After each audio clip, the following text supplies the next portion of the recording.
Hello, good morning. If it's morning, it's probably not morning where everybody is. We have the disembodied voice, Michael from Canada. Definitely not morning where he is. Hello, Michael.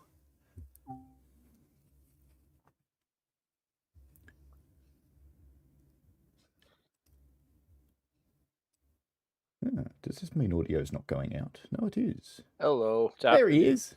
Oh, we're on the long delay today. Okay. Alrighty. Just before we get into it, we're going to be streaming Arosa Linie today. And Rivet have just released a signaling tutorial, which is worth a watch if you play this one. It's only 7 minutes, which I certainly appreciate. I think I would have done something a little bit longer for a signaling tutorial here, and I admire their efficiency because it's actually quite a good video. But anyway, I'll pop the link in the chat. I think I put it in the description for the stream too, but let me just chuck it in the chat now, in case there's people who want to have a look at it. Actually, I put it in there earlier anyway. Well, there we go. That's okay. So, new Arosa Linie. They have At the top of the chat. Yeah, there have been some fixes to various things. The rail driver in the original Loco is a bit better. It's still slightly clunky, but it's a lot more playable than it was, so I quite appreciate the update. They did make the carriages a little bit quieter. Not enough. They still sound pretty bad. I think the best description I've ever heard of the Arosa Linie carriages is it's when they go out to the car park at the shopping centre and they get the shopping trolleys and they tie them all together and some little happy 15-year-olds pushing them back in towards the store. That's what they sound like. A train of shopping trolleys. But anyway, or shopping carts if you're in the northern regions perhaps. But that's okay. What we do get is a whole bunch of new stuff. So there's 42 new passenger services. There's 6 freight services, which is up from, I think, 2 from memory in the old timetable. You still get the old timetable as well. There's 44 shunting or runaround moves. It's a little bit weird to separate those out, but I think that signalling constraints would be my guess. There's 2 light engine runs. And there's 2 themed Christmas services. And there's a bunch of new scenarios. So ranging from, I think, Alpine photo shoots the first one. And then there's open air travel, waterlogged, Christmas delivery. This one's kind of cute. We're actually going to run this one today. Then there's 'Tis the Season, which is essentially just a run up the hill. But anyway, that's okay. And then there's all the other ones that we had before. I would love to have seen a little bit more freight. That would be cool because they do run some. I would have loved to have seen some new freight cars as well. But what we do get is, where is the thing? There's a picture of it in one of these. There it is. Down the back, there's a new little open air car. Sadly, none of the passengers ever seem to get in it though, which is, oh well. It has got passenger seats. They can sit in it. I have noticed that they don't seem to have addressed that a lot of the passengers stand on the stations forever. They never seem to actually be set up to get on a train. But that's okay. It'll be fine, honest. So, I have to remember how to drive with keyboard because I don't get a choice. And we're going to run Christmas delivery. Depending on the time, we might also come back and do some of that Alpine photo shoot one. Just because it sounds vaguely interesting of driving up the hill to stop at various places. New subscribers this week. There's been 3 this week. Charles Swain. You know, ironically, I saw that name and I thought, hey, I work with that guy. But no, it's a different Charles Swain. Donald Lamp, who also commented on one of my training videos, or tutorials. So thank you for that. And Steve J. All right, let's get into Christmas delivery. And it's got, I picked this one partly because it's this one and the green logo. I just kind of like the green one. Pathetic, aren't I? And we'll skip the introduction. And away we go. So it's Christmas delivery on one screen and Xmas delivery on this one. They couldn't make up their minds. That's okay. It says all our little train of presents. I mean, it is a really cute idea. that they've done this, and they've had to build some new animation to make this work. Kind of would have preferred they worked on the carriage sound, but anyway, they didn't. Let me just turn on markers so I don't miss one, because they put them everywhere.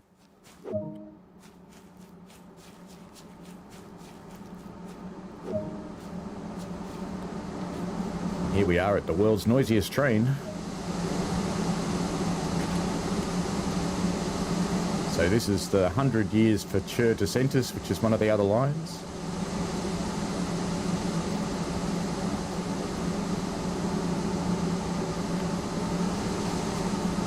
And our present train. We'll have a close look at the present train in a moment.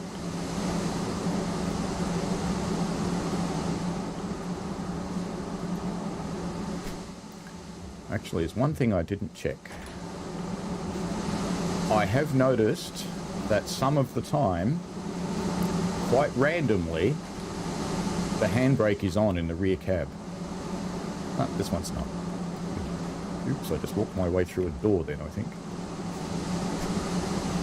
So if you're trying to drive this loco and it starts bouncing, you've probably got the handbrake on. Alright, let's jump in the chair and try and remember how to do all this stuff. So there's a master key. It's going to be a bit jiggly with the moose doing everything.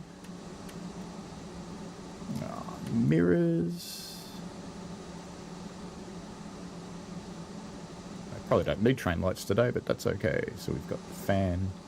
Isn't it funny? That's fan speed weak, so that horrible noise you can hear.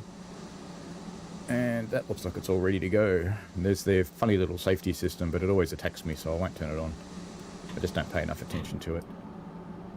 One thing they did fix in the red locos with the rail driver is that the brakes are now both the same way around. So when you're releasing on the rail driver, it does in fact release on the train, not the other way around.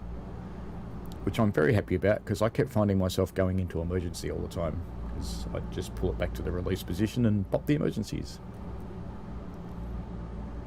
Ah. Snow. I hear something else that's better. Quiet wipers. Not the only one. Yep. You can watch how prisoners go past through the window. Why not? I suppose I should pay some attention. We have a little shunt signal up there. As far as I can tell, this one applies to this track and that one applies to that track. At least I hope it does, because that one says stop and that one says go.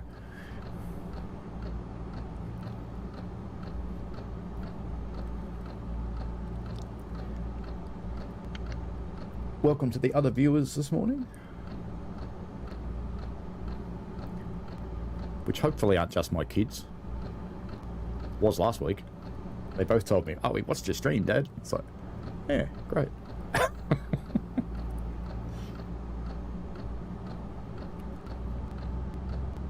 Go a bit quicker. There's lots of changes on the stations. You can see the Christmas lights. We'll have a better look at these when we unload the presents.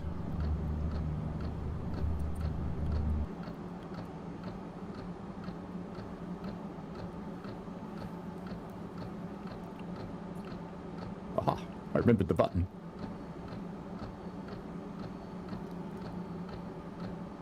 But I'm stopping too early. It still bounces in that first notch.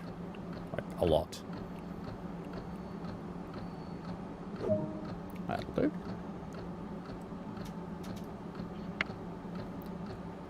Now, are we actually allowed to go back? No. So we better talk to our signalling friend. Oh, actually, that one mustn't be for me. That must be for the other track, because I've got to go one up there, don't I? Okay.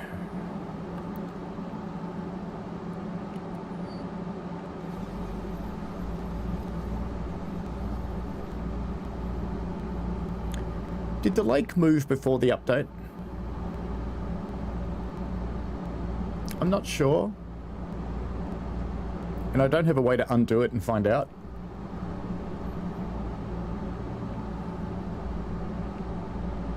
Not that I remember. Well, it certainly does now. The water moves. So maybe it's Rivet's new water. Because I know they did do a lot of work on water for West Cornwall.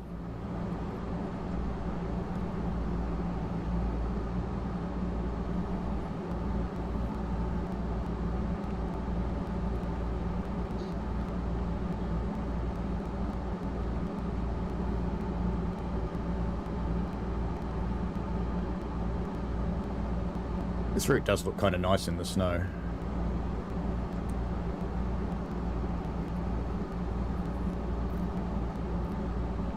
They didn't fix the couplings.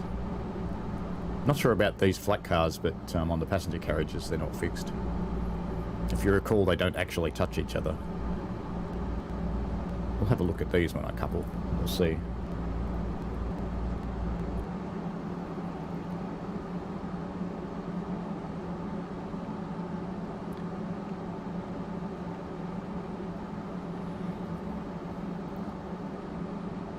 We'll soon know, I guess.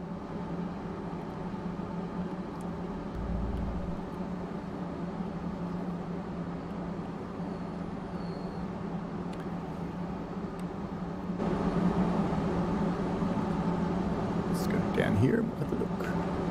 So, couple up. Looks like they do work on these cars, so they're actually on the hooks. On the passenger cars, they don't end up on the hooks. They're just near them. Alright, now back the other way.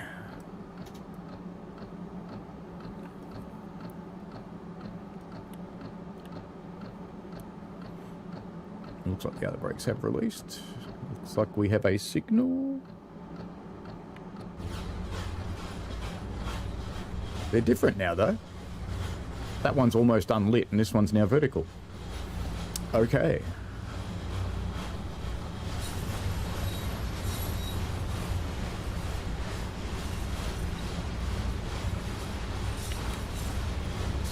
They're still noisy.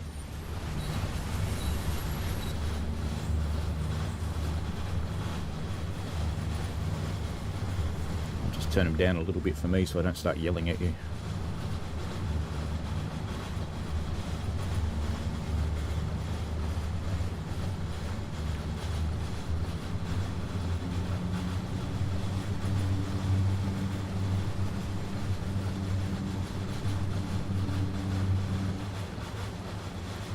In wintertime, the missing texturing on the mountain doesn't stand out so badly. And given they did actually update the route to put in things like snowmen that you see on the right hand side there, and lights, might have been nice if they'd done a pass over the mountains. Just chuck some green stuff on them.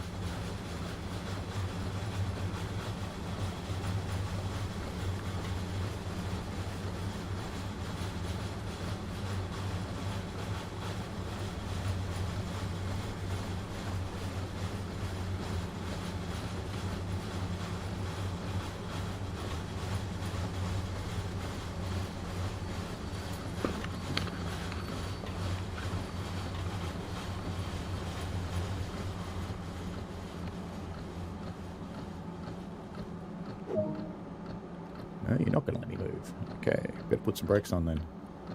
So let's put this one on. Since I'm getting out of the cab. Safety rules. Alright, go in the window. It's cold.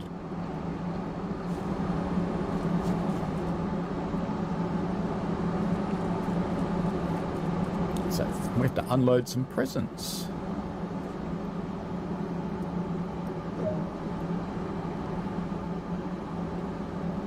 Where did it go?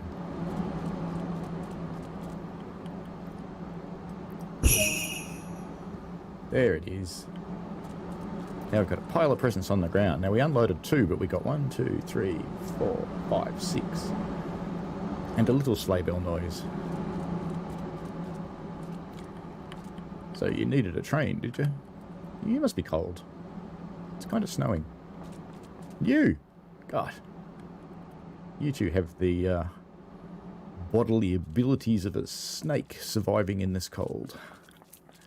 Just coming back up here because there's a snowman. Have to go visit the snowman. And someone was Yeah, definitely got to be freezing. Here we go. Now this one's dressed appropriately for the weather. So all that means is that we don't have rush hour passengers on this route yet. Oh, I missed a snowman. There's another one. But anyway, we don't have rush hour passengers. We only have our standard ones. And as we come along the train, we've got various presents, various sizes and shapes that we all have to deliver. That's a serious box, Ross.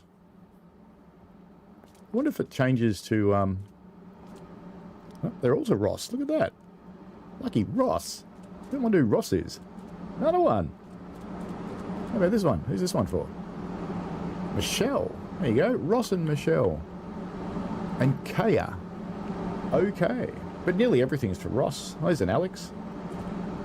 I'll take that upstairs. Son's name's Alex. Alright then, we are allowed to go, apparently. So I suppose we should. We should look at the other side of the station, because they've done a little bit of work out here. It's kind of pretty. We can marvel at the new water, which you can almost get into. I'm sure it didn't do this before. I have formed this opinion.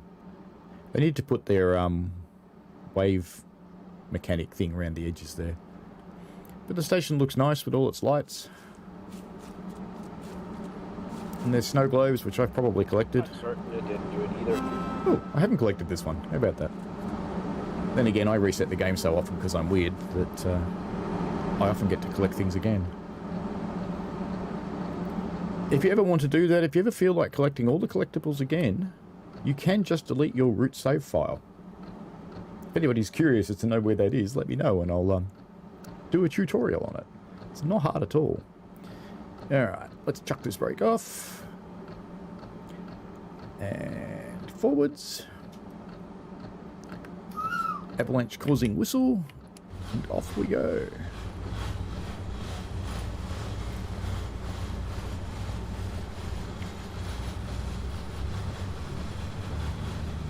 Interestingly, the delays on this loco actually caused me to wear out an A key on my keyboard.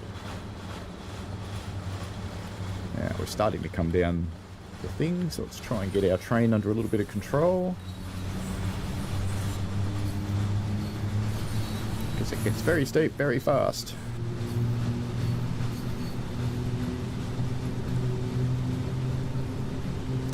And it's nice to at least start being in control, because if you don't start being in control, you just don't realise you've run away yet. That sad news will come to you later as you're sliding face first down a mountain with a locomotive on top of you.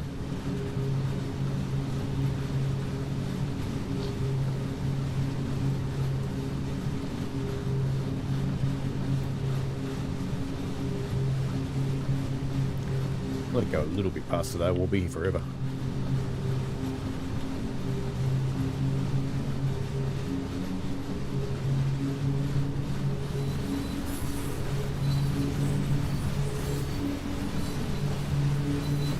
I find in this route, if you stay in the train, you enjoy it more than if you pop out and start looking with the external cameras at things, because around here it's quite nice, but there's just missing bits in the scenery, like up there.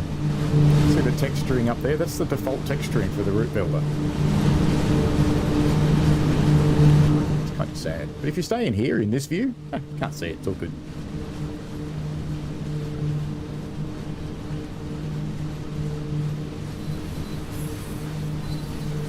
Turn off their destination marker.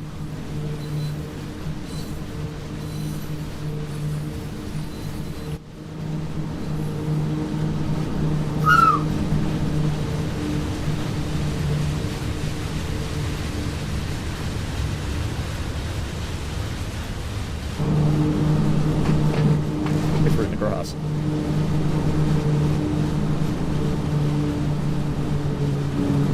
Wrong way. We're on a flat bit there.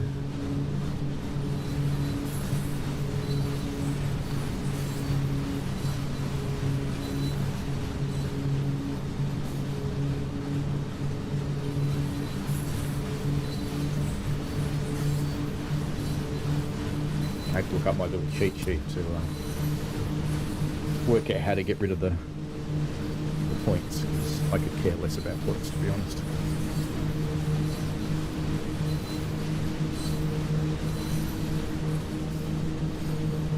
What would people like to see on next week's stream? So I haven't decided yet. Kind of thinking maybe it's something American, so it could be Boston, Peninsula Corridor. Potentially both. I want to leave Sam Patch Grade because they keep hinting at doing things for Sam Patch Grade, so I'll wait for a while.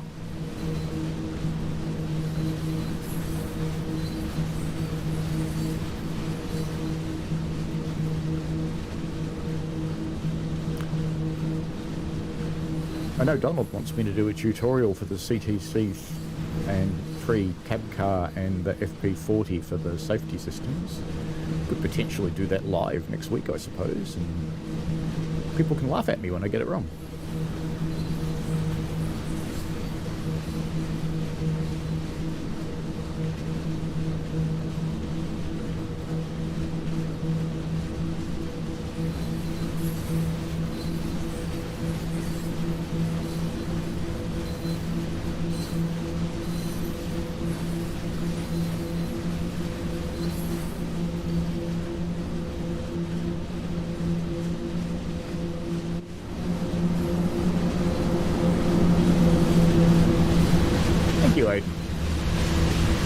Choose what I feel like.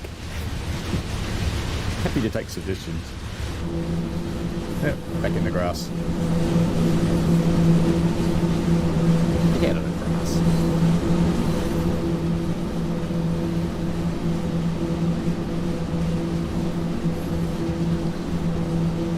Distances are slightly deceptive on this route because it says 1.6 kilometres, but it's probably 1.6 kilometres below us. So if we look on the map, this one's not too bad actually, but lots of them they loop back on themselves.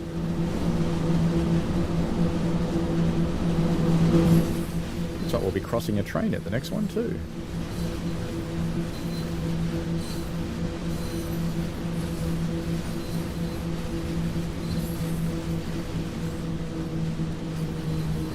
Start slowing down for the station.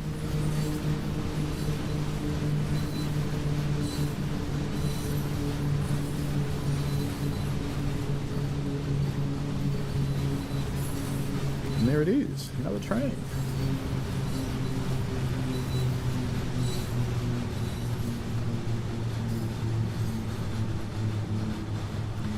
With no driver.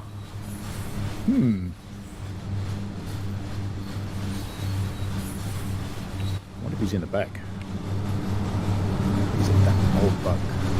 No, no driver in the back either. Oh well. And we are allowed to go.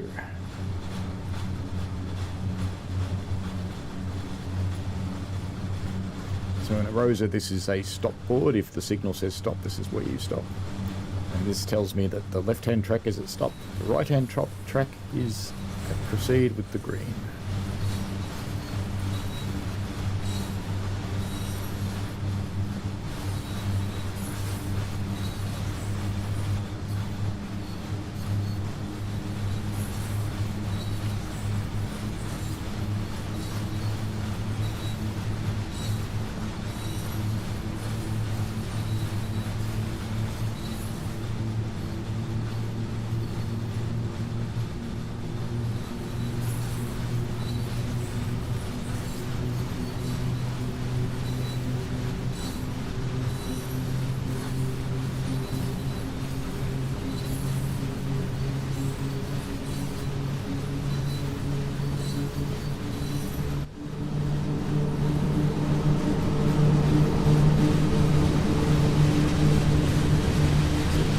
The train looks really nice.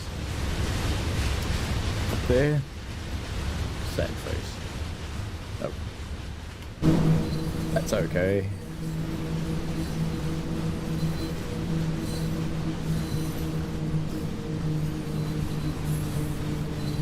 Looks like we have our next present destination coming up soon.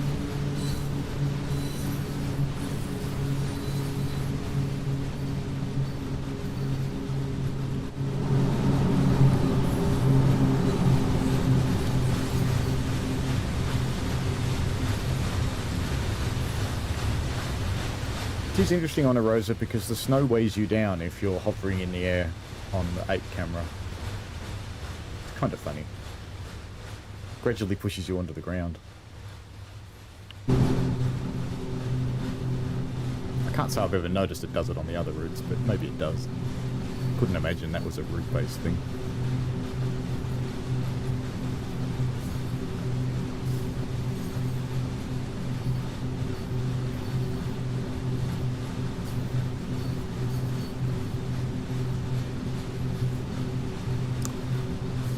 What's my favourite American DLC? It's a bit of a toss-up, really. I like Boston because it's really, really busy. And I'm looking forward to the red light fix coming out. Because that will be excellent, because if you run Boston for more than about 3 hours, it stops. If you just drive a train and then stop, and then drive another train and then stop and drive another train in the surface, you'll never see it happen. But if you do something that takes a long time, you certainly will. But the other one's Peninsula Corridor, and while it's just an up and down route, I used to live there, and I used to ride that train, so yeah, it's kind of a nice experience to be running that one. And there's a lot of other services on it too. If you've got the Baby Bullet and the MP15, there's quite a few other things that you can do, which are kind of cool.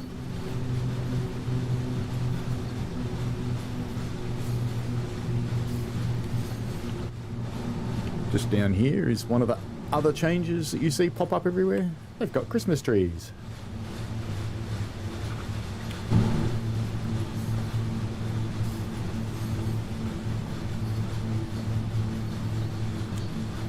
So, Boston Sprinter and Sherman Hill for Michael. What about you, Aidan? What do you prefer?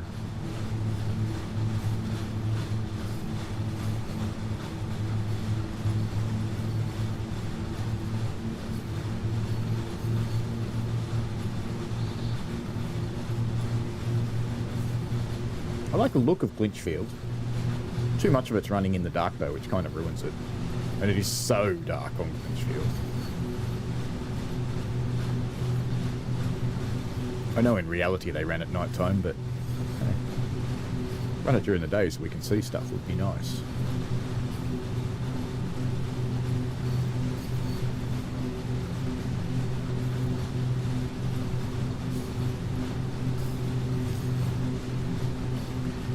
Oh yeah, this is one of those ones where the distance is deceptive, isn't it? So it's 300 metres that way.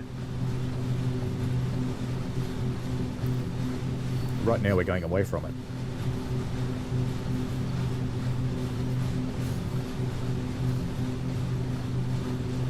You like this SD70 ACE, Aiden? That's cool. It is a nice loco.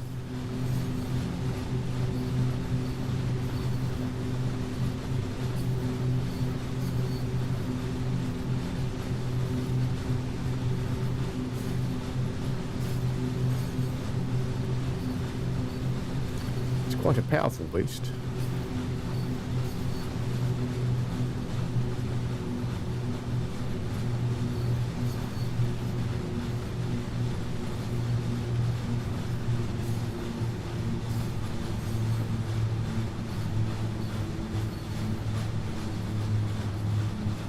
It's interesting on Friday's stream that Matt reported or made the driving direction that you should drive down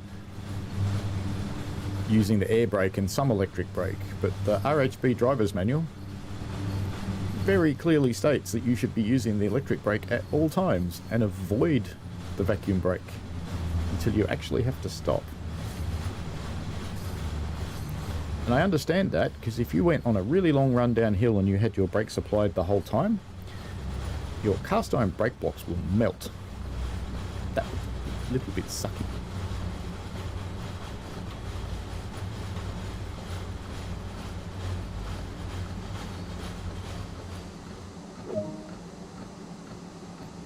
Time to unload some presents.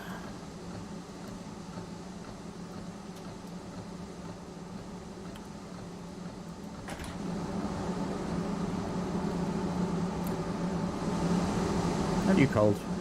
Really? T-shirt. No hat. Snowman. Okay, I'll unload some more presents from this one. Where's the unloading point? There it is. Ah, they only get one set of presents. What did they get? No names? No, names must be on the top. Oh well. Back to our little train station. Let's see, another snowman. And lots of new lights. Back at me head. Stairs.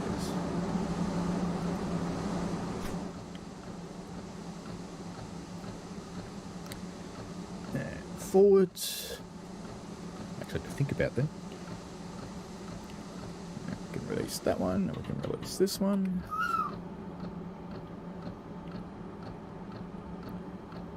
And maybe releasing this would help too.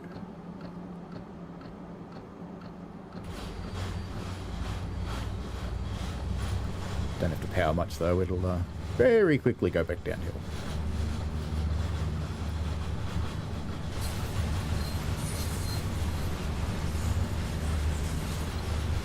I think they might have added point indicators as part of the update, because I don't remember having them before.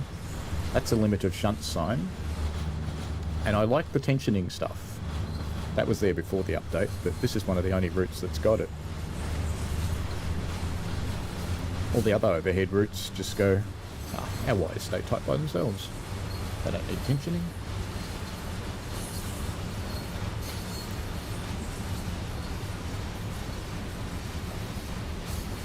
Let's get back in control, because I'm starting to run. A lot. There we go.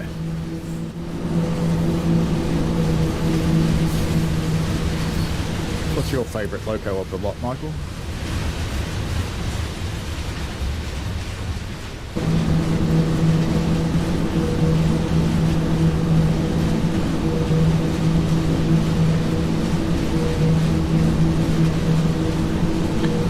I've got to say the SD70. So very similar to Mr. Aiden, you like the SD70 as well? I actually think my favourite American loco is the SD40-2 that's on Clinchfield. Just like the way that sounds. Yep. It'd be cool if it came out somewhere else. It'd be nice if those liveried SD40s came out in other places too. And at some point, we might see some BNSF. It's supposed to. So Matt hinted at it coming to Sandpatch. He did, yes.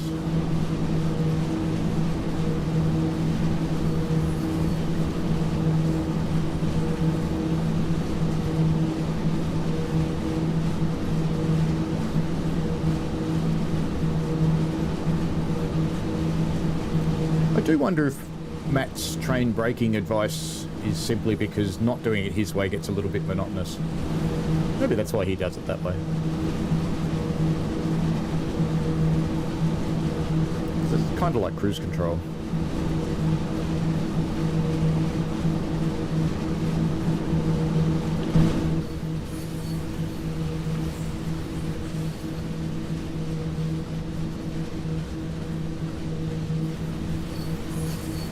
Interesting how when you pop in here, gravity takes hold and presses your face into the windscreen. So if I go out again, just watch where we pop into when I first go in there, and then you start leaning forward. It's kind of funny.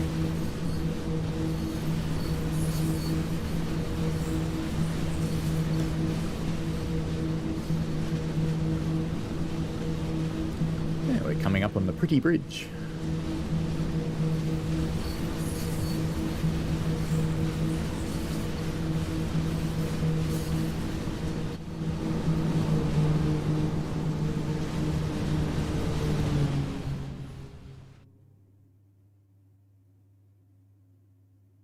Silence.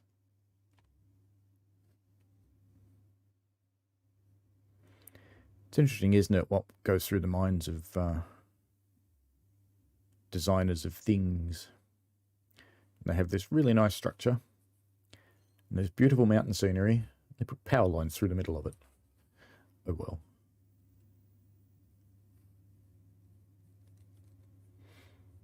Yeah, I think you're right, Aidan. It's important to get the right horns. And I've been very happy lately that we have actually been getting the right horns.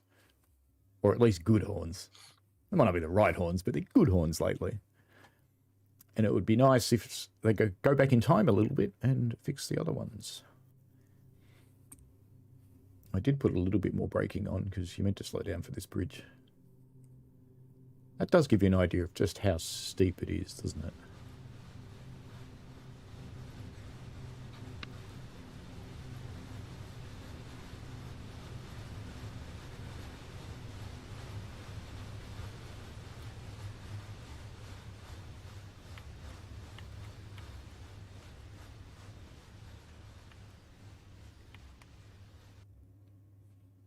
Did you stop? No, you just stopped making noise.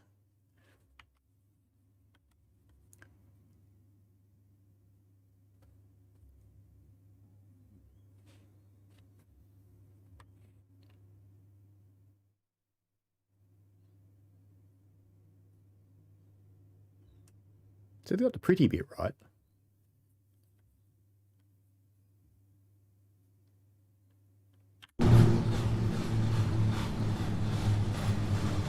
Imagine if I'd popped back in then and that signal was red. That would have been funny.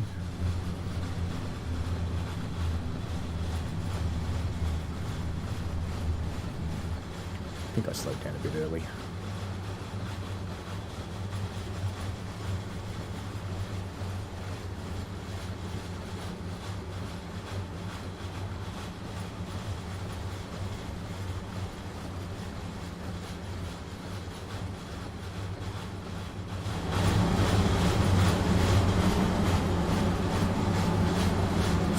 That far away, I suppose. Oh, we're crossing another train. Oh, look, this one I had the driver.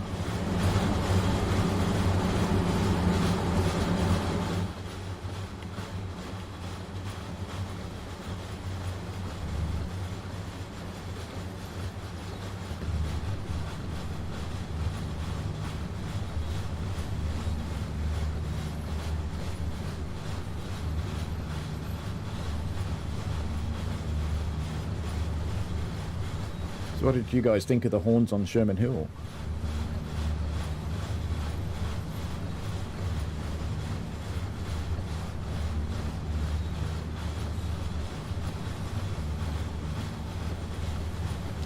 No driver in that one either. At least its pantograph's up this time. I think they were perfect.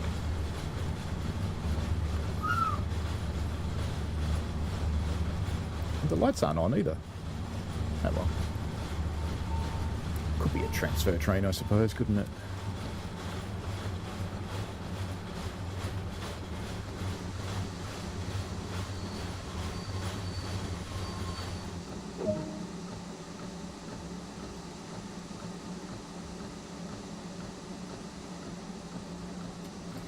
It looks like there's some universal thinking that the new horns are pretty nice.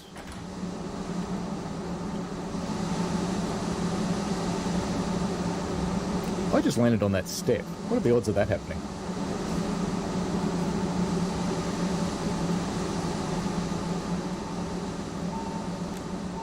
Unload from here, maybe? Yep, looks like it.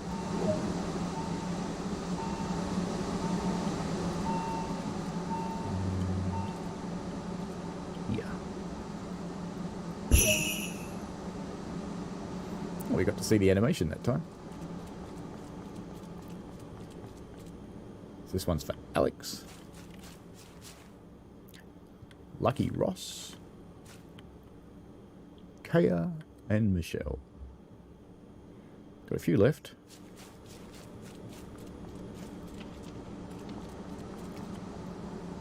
You're kind of dressed for the weather.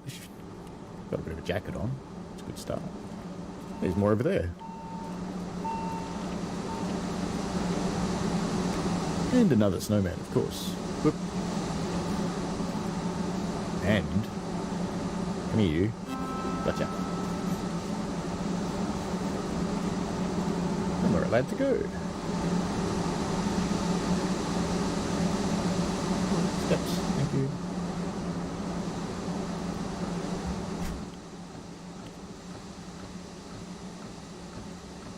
No, off, not on. And release you as well.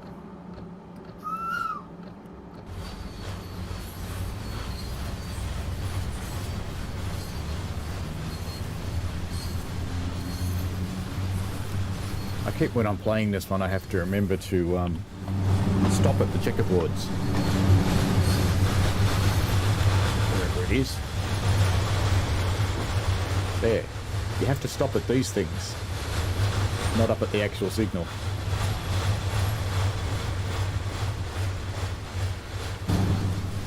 Because if you don't, you get a lovely spad.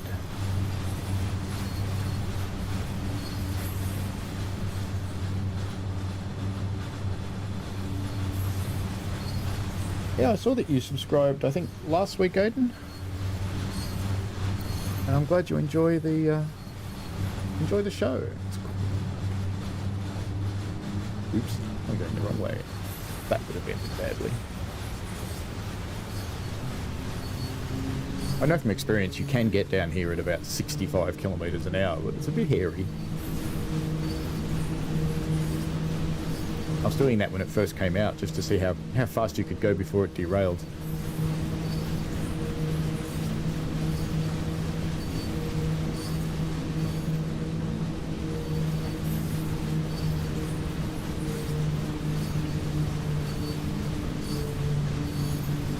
In real life, I operate on a railway that's not that dissimilar from this, except that it's steam and diesel rather than electric, but it's a mountain railway, it's narrow gauge. I just put myself in neutral. I'm clever. And we're going the wrong way on the brakes. Such competence. Alright, off we go again. Our steepest gradient on the railway that I operate on is 1 in 30, so it's half this one. So it's 3%. This one's 6. Starts braking a little.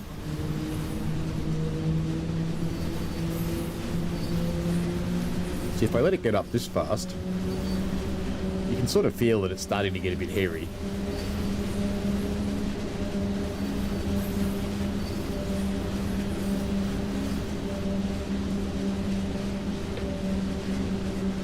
I shouldn't tempt fate too much though, because I know they've done physics changes.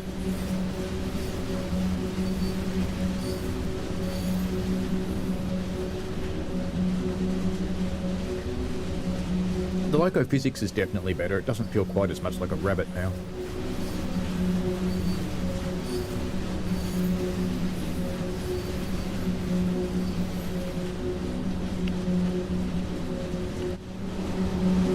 This way.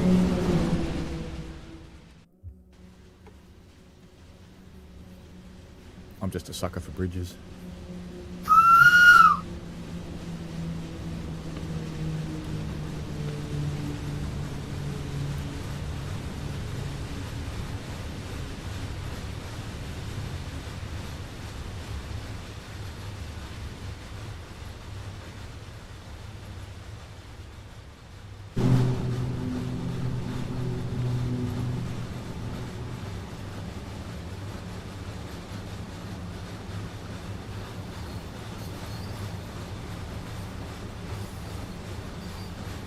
My favourite steam locomotive? It's actually a difficult question. The little locos on the Puffing Billy Railway are fun, but they are little. I kind of like the Union Pacific Big Boy just because it's pretty serious. The cab forwards that the Southern Pacific used to run are cool, partly because they're different. So they were built that way around so that they didn't choke their own crews, because the Southern Pacific has a lot of tunnels. I think I better put some power on. This is a bit flat. I like the Black 5 in the UK. It's quite a nice machine. I think officially they were called a Standard 5, something like that. Let's see this much.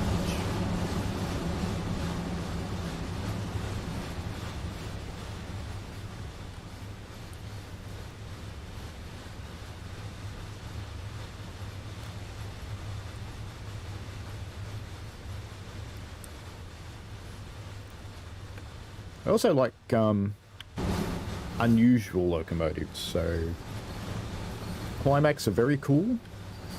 If you've ever encountered one of those, it's a gear-driven locomotive, but it's quite an interesting movement that it's got. The shays are also quite interesting. You can't see them because I've got that screen, but in the cupboard behind me there's a Climax and some shays and a Heisler and a Prairie.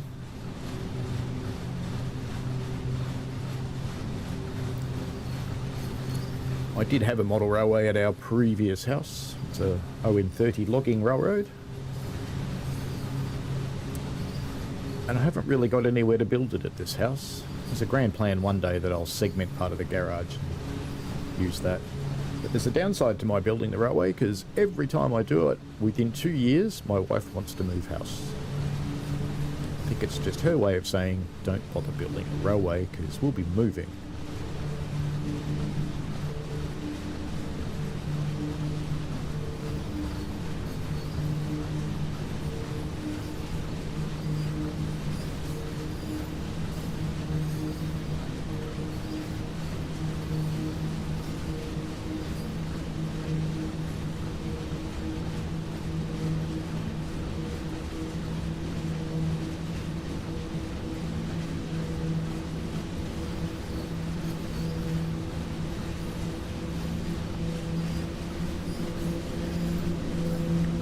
I think that was a speed limit sign back there.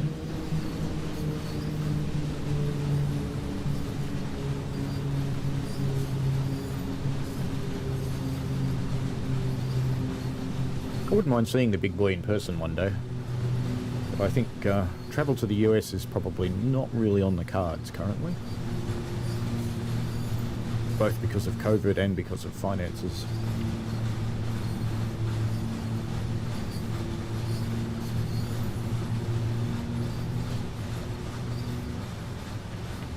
When we took on the house that we bought last year, it's been a little bit of a stretch.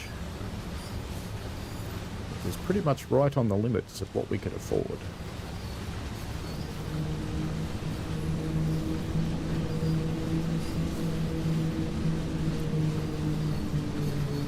Now we have to stop at the place that I uncharitably call Pissed. I guess they like their beer here.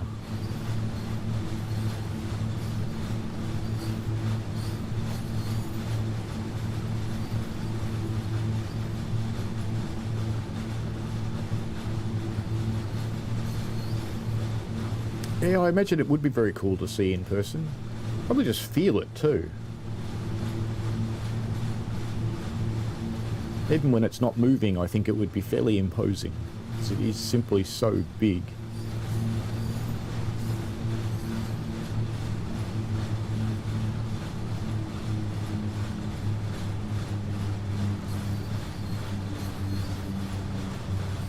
Perhaps one day we'll get a big boy in this game. It's in TS1. And I think it's in trains.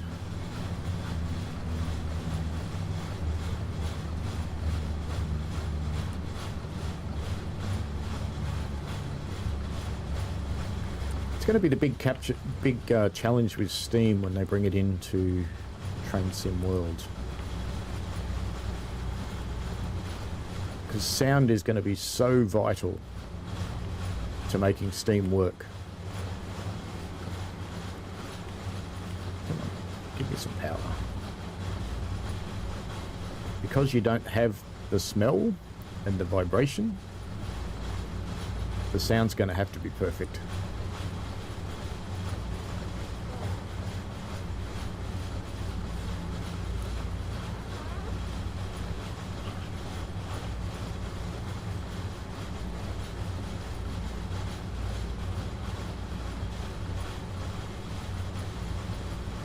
that your cat we very faintly heard there, Michael?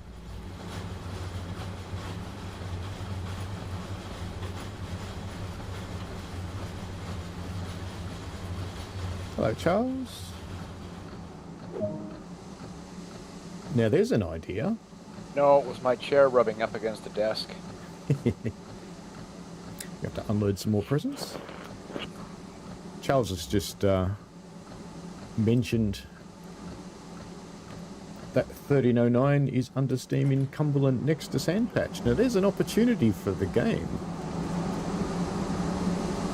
Let's go collect some stuff.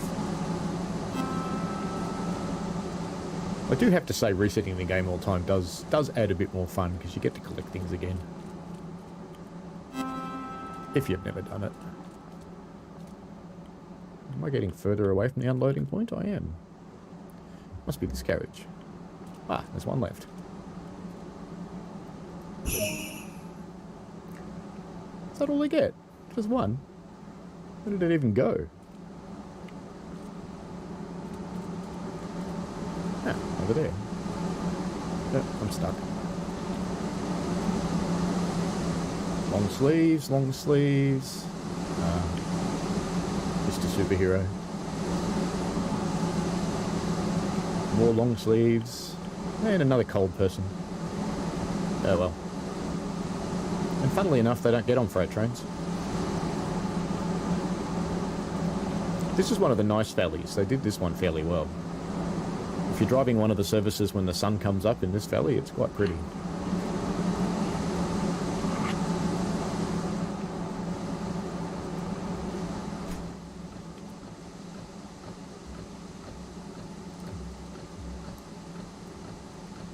I think there's actually something wrong with the mechanic with that brake because it nearly always seems to flip back on again.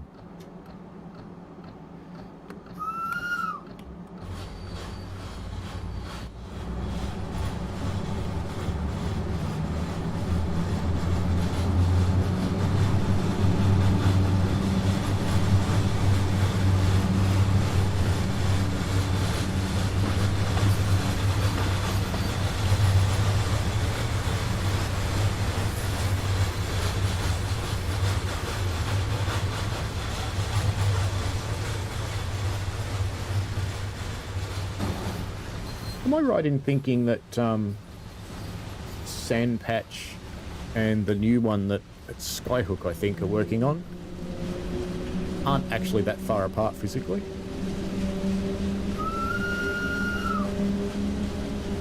Or am I misthinking that? Horseshoe Curve, that's the one they're working on. Horseshoe Curve. Yeah, they're geographically close together.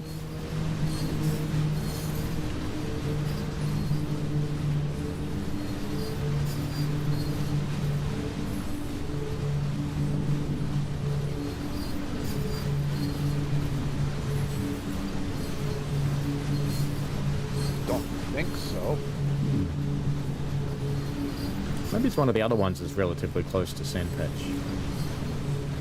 Maybe it's Clinchfield. I know one of them is.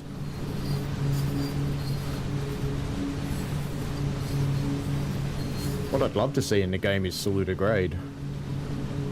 5% with diesels. I have a faint suspicion that probably various ailments would happen to the drivers on Saluda. Because there's got to be some serious pucker factor in taking a heavy train down that grade. Up's probably not so bad, because the worst that happens is you get stuck.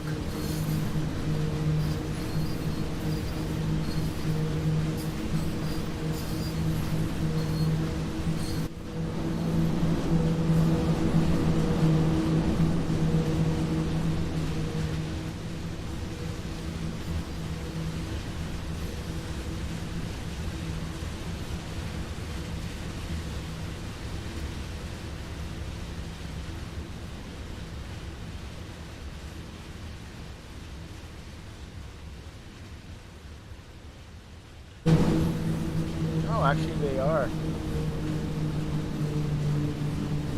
Clinchfield and Sandpatch. Or Horseshoe and Sandpatch. Or all three.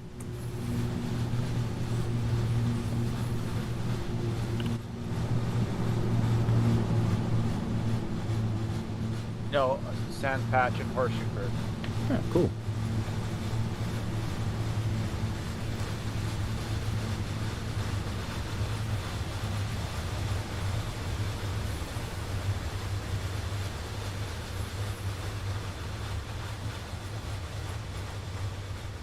Around Greensburg is where they split off. So maybe one day in our infinite wish list. Why are you doing that? I didn't turn you on. Okay. I did not turn on the safety systems.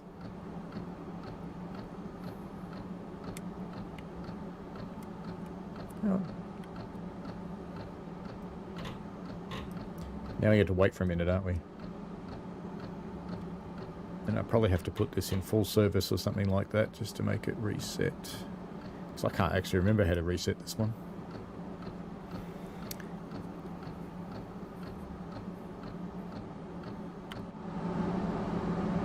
Obviously didn't run through a red signal because I wouldn't have survived that experience.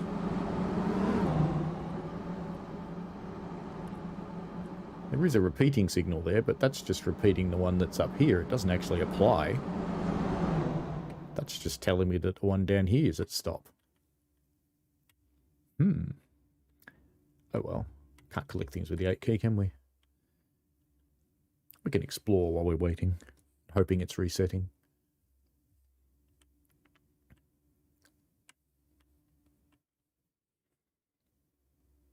Any Germans on board who can translate the thing?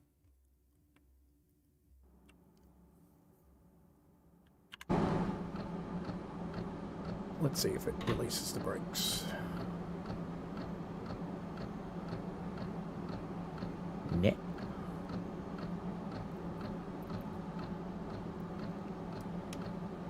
Ah, there we go. So full service and push the button. You know, I never noticed it had a funk button before. Doesn't play music though, I'm sad.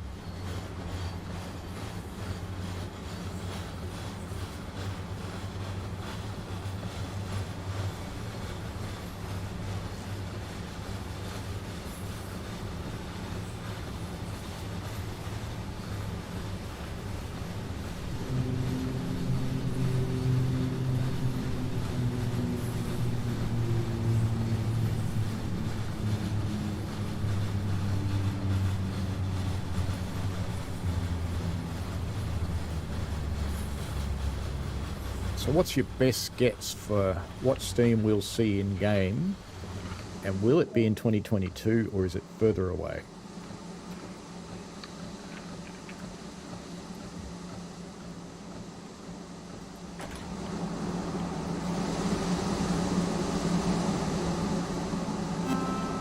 Resistance was futile. Hard to say. Probably, say, late 2022, if anything. We get to do 2 wagons here. That one? Do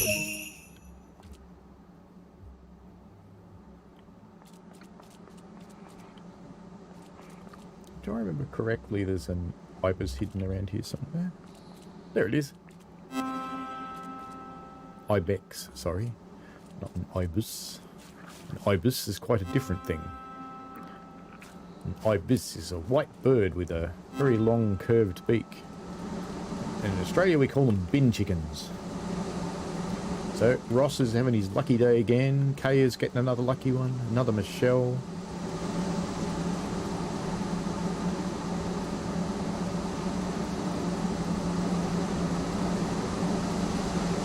Is it worth my time to go and ask on Rivet's forum who these people are? Are they team members? We're allowed to go. Forwards. Yeah, try that again. Let's see if you can do it. Yes, maybe it's not the mechanic, maybe it's just me being me. I did have a lot of brakes on, didn't I?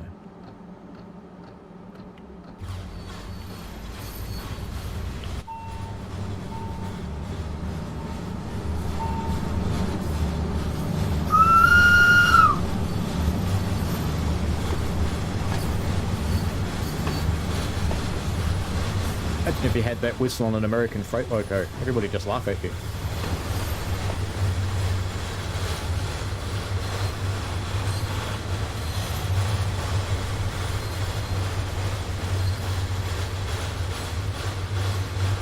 We're starting to run out of presents.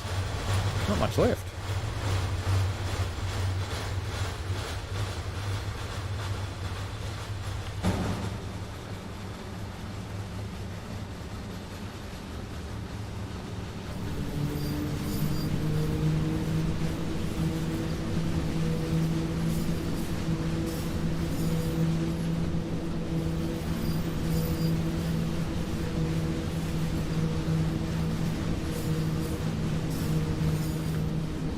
I think it'd be good to have steam in the game next year. That would be fun. We've got everything else. We've got diesel electric, diesel hydraulic, we've got electric, we've got electric hydraulic.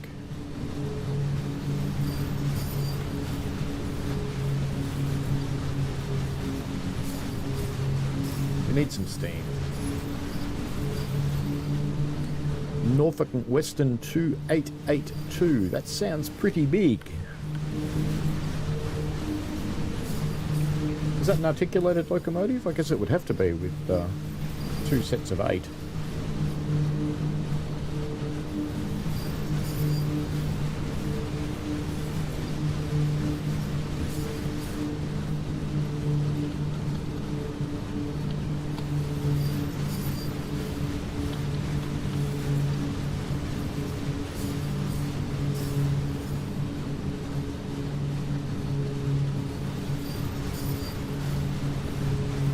Another one that would be a lot of fun purely for its challenge factor is a double-ended fairly.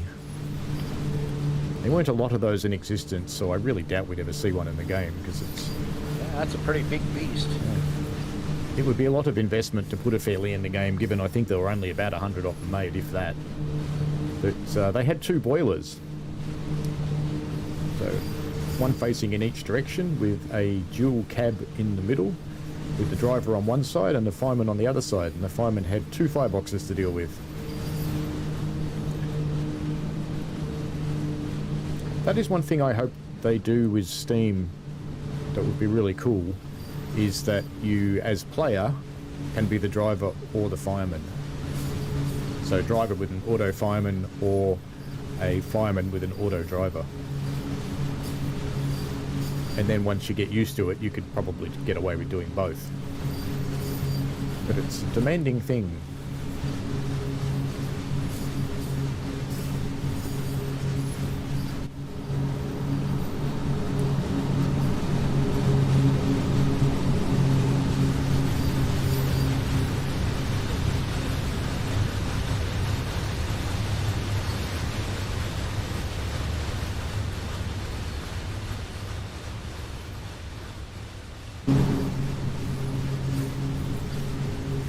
I am terrible at small locomotive boilers. Big ones are okay.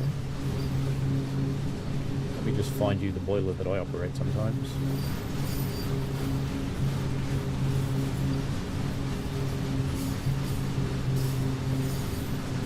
Is operate this beast. George from about 1880 something. Wood fired.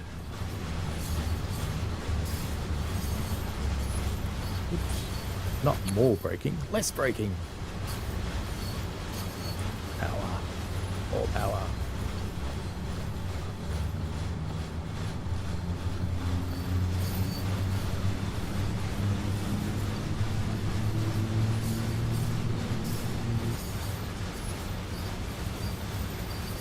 It's a little bit sad with the poor George because we fire it up to run the museum from 10 till 12, because that's the only time the railway wants it open.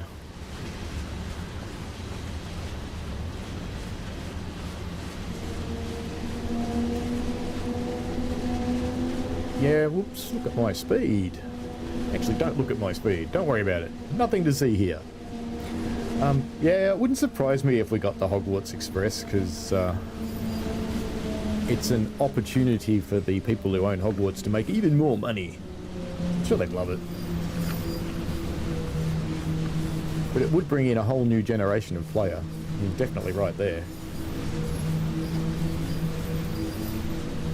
But if they do that, that also means they need that route, which I think from memory is somewhere in Scotland. It doesn't actually leave from London at all.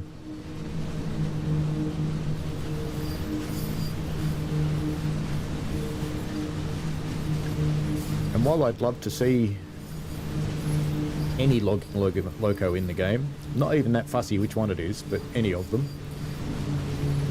I kind of think they won't because they're very niche. They're really, really slow.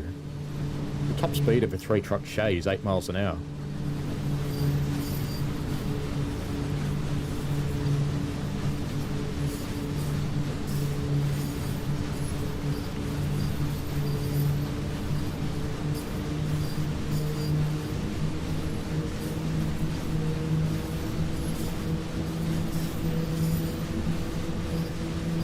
What did they think about making a standalone game called Hogwarts Express that actually used Train Sim World 2 but wasn't Train Sim World 2? That would be interesting.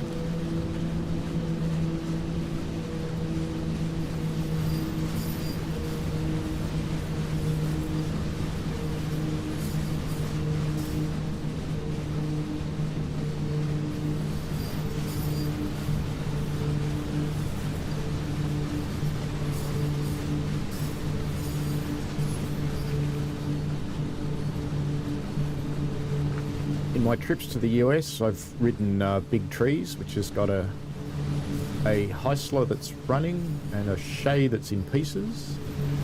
At Puffing Billy, we've got a Climax that's running and a Shay that could, but its boiler's 30 years out of ticket. So it would actually still be capable of raising steam and moving, but it's not allowed.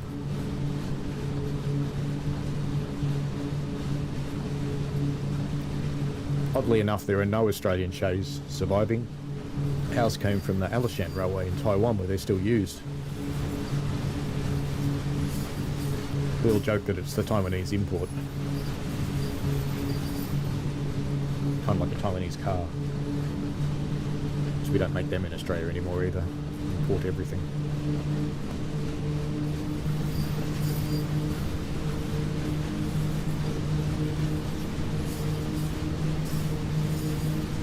And I've driven a 3-truck Shay at the Midwest Old Threshers Association, which is in Ohio, I think. From memory, it was a long time ago.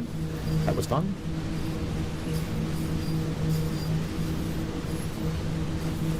And I almost got to the Cass Railway twice. Both times things have conspired against me.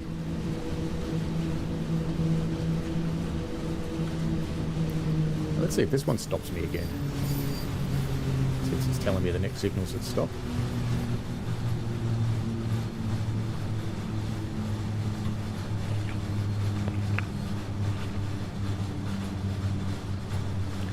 So I do want to get to Cass one day.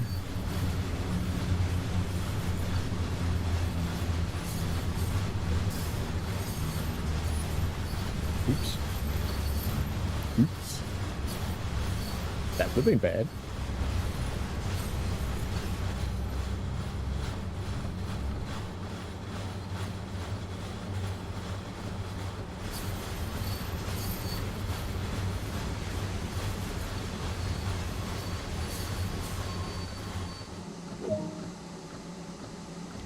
For some very foolish reason on my New York trip in 2019,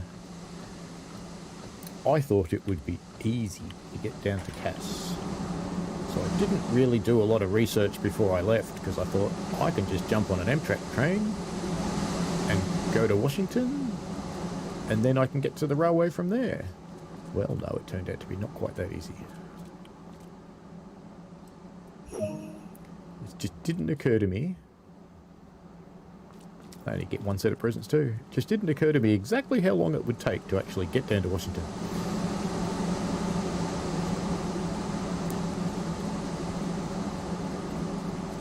Hi, Bex. Snow globes.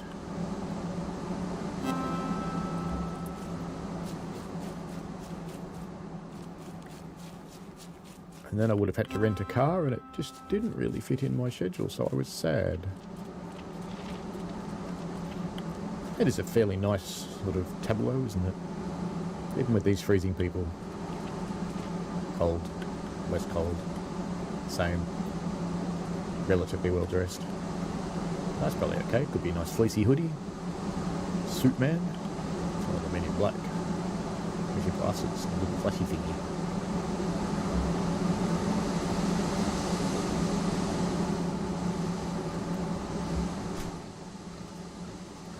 Don't just the height, just sit in it.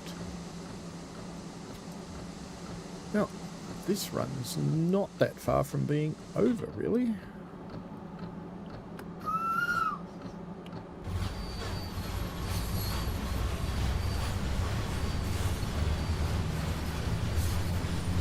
Something I should check. There was a service pre-update that used to put you in this siding when you tried to leave the station. I wonder if that got fixed.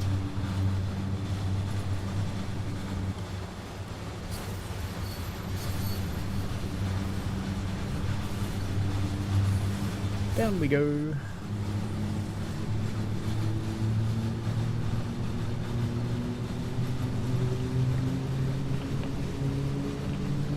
My thoughts on Sherman Hill. I did quite an extensive review, but when it came out, I actually quite like it. Normally, if I'm going to do a really long run for American freight, I'll fire up Run 8 because I like how realistic that is.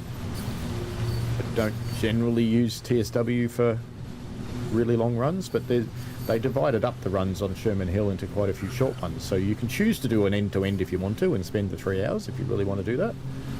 Or you can do it in 45, 50-minute stints, which I quite like because it's not too hard to find an hour here and there to play.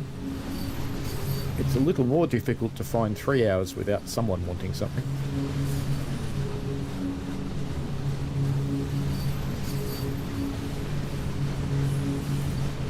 Like this time of year, we've got a family gathering in a few days, so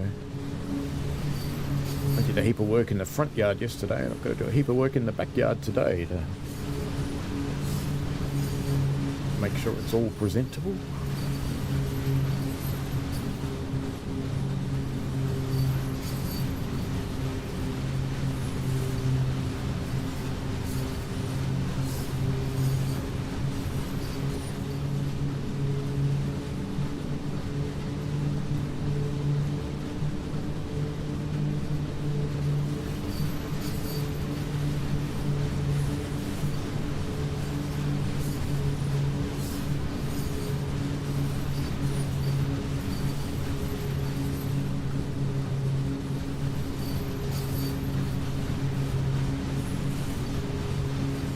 Sherman Hill, you can drive it in two ways too. You can run down the hill at 50 mile an hour if you want to, which is very unprototypical, but at least you get there really quickly. But if you're driving it realistically, you should be starting off cresting the hill at about 20 mile an hour. And by the time you get into the steepest part of the grade, getting up to about 30 odd. Any more than that and you've lost it. That's if the physics was properly realistic, you would anyway.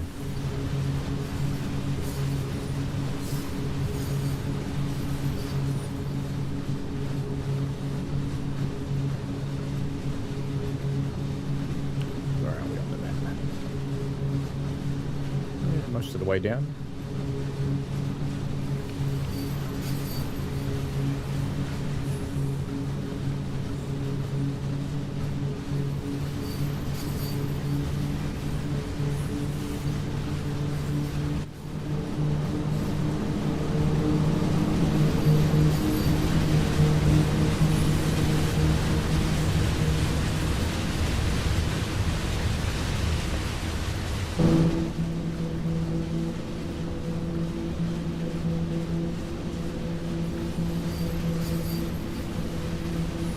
I think this is the funny tunnel.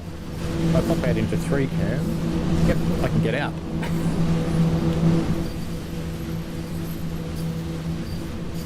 There's a couple of tunnels where you can escape the tunnel.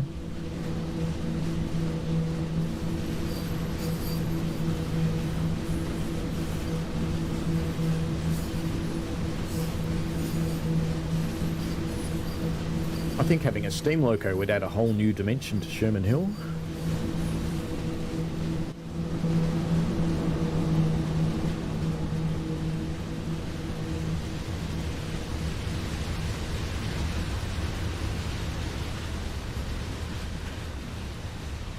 Yeah, the big boy or the Challenger.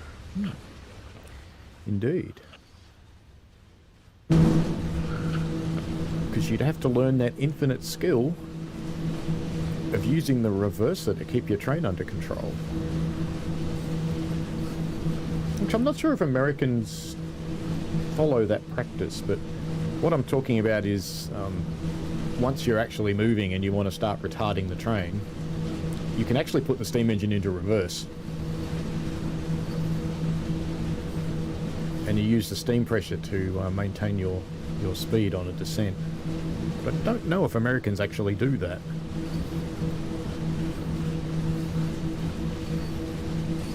So no, there's widely varying techniques around the world on how you're supposed to drive steam engines.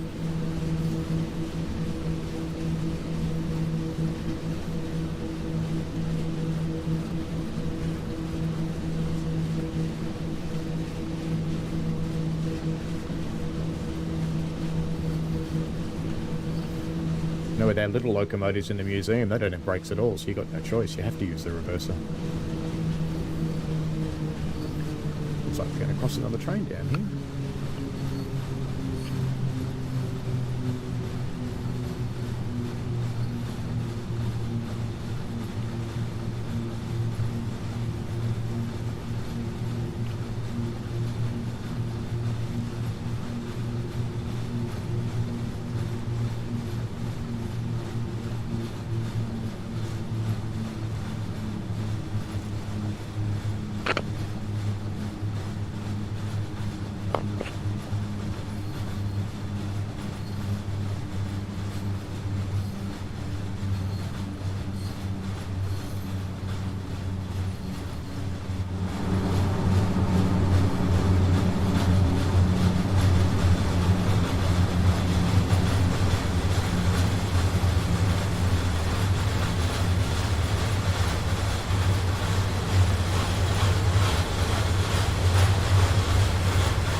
Well, they're not meant to stop here, but I didn't want to run through a red signal if that one was, well, that one was being watched.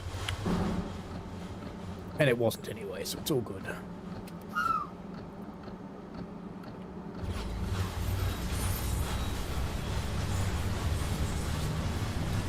One thing I would love to have on Sherman Hill is proper DPU control.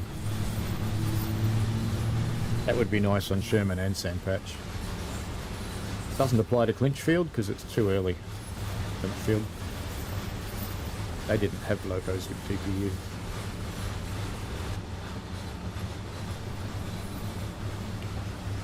Because if we had proper DPU coming up over... Horseshoe? Yeah, Horseshoe would be very good for that too. Sherman, as you crest the grade, you would have your rearmost locos continuing to push while your front locos were starting to brake.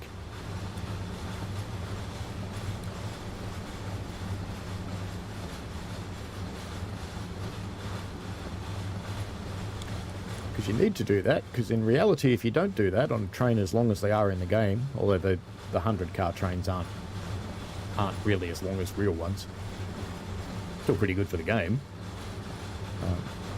you would break couplers.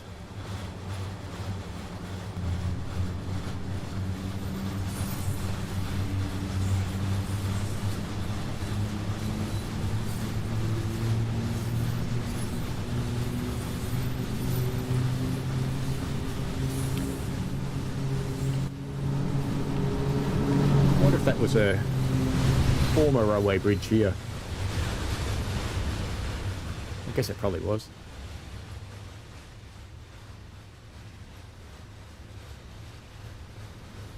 they've replaced it with a modern variant. Maybe they had a landslip or something. I'm stuck. Control, whoops. Oi! I'm still stuck. Yeah, Control Zero's... Well, there's the loco. Oh, I'm near it. But Control Zero didn't put me in it. Can I get through the wall? I can. Alright. We'll just fly ahead of the loco. Hopefully we can get in it when it comes out here.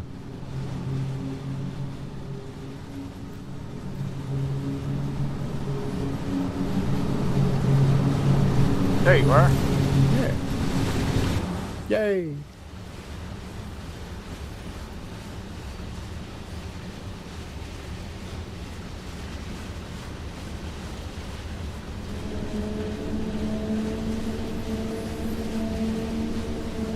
Don't look at the red needle. Nothing to see here. Move along.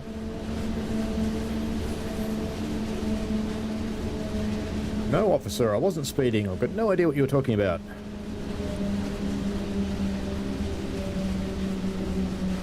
It's just tea, honest.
I'm trying to think, Aiden, if I have made any Run 8 videos. I'm not actually sure. Actually, I think I have, but they're probably on my channel that I usually use for photography stuff before I made a new one for train stuff, so maybe I should move them. Yeah. Be nice to see some. Yeah. I should play Run 8 one day. It's genuinely difficult, Run 8. You have to remember all the right things to do. When you're setting up your locos, if you don't do it right, they just don't work.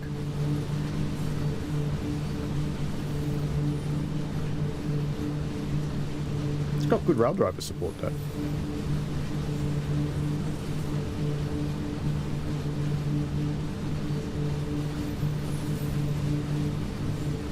So in Run 8, I've got... Which routes have I got? I've got the Cajon subdivision. I've got Mariah's Pass. I've got the A line, which is Florida. I'm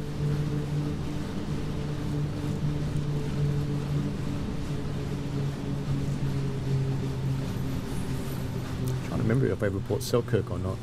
Can't remember. Have to have a look. You can tell I've played it a lot, can't you? Ugh, weird flat bit. I haven't played it for a while. But yeah, we could do a Run 8 stream. Why not? Its graphics are woeful.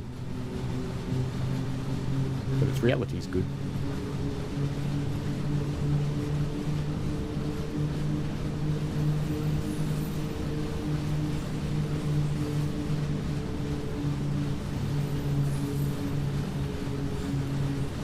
Run 8's also interesting in that you can jump on a multiplayer server. And if you don't want to jump on a multiplayer server, you can run the dispatch screen and give all the AI drivers the shits by routing them into sidings.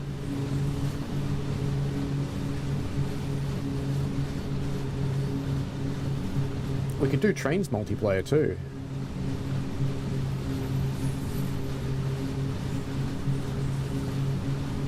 Although I have to admit, on Trains multiplayer, I'm a bit mischievous. I am that guy that puts Thomas the Tank Engine and Annie and Clarabelle on high-speed American routes and then wait for other players to catch up with me.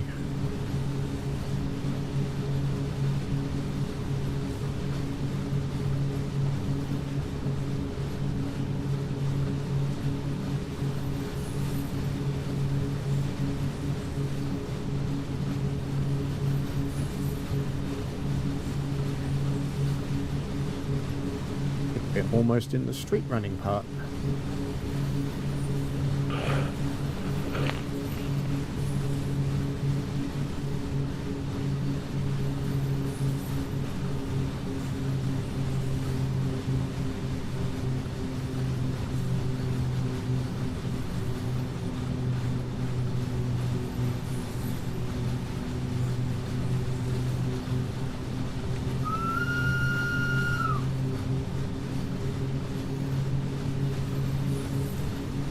Get a surprise if you were a car coming up this road, wouldn't you?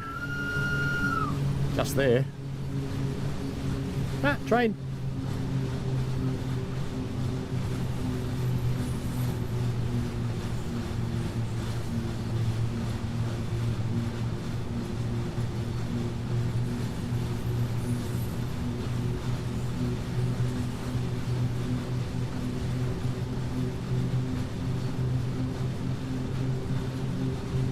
Oh, we're coming up on something they fixed. Because originally the power lines used to come down one side of the mountain and not go back up the other side. And they fixed that, because now they go back up.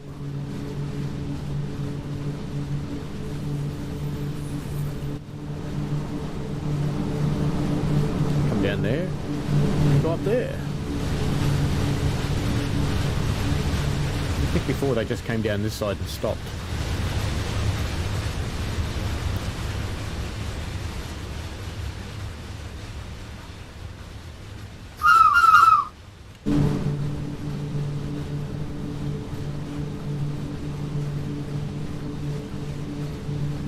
Some lovely COVID outdoor dining over there. Perfect in the snow. Cool. See you shortly, Aidan. Thank you for watching.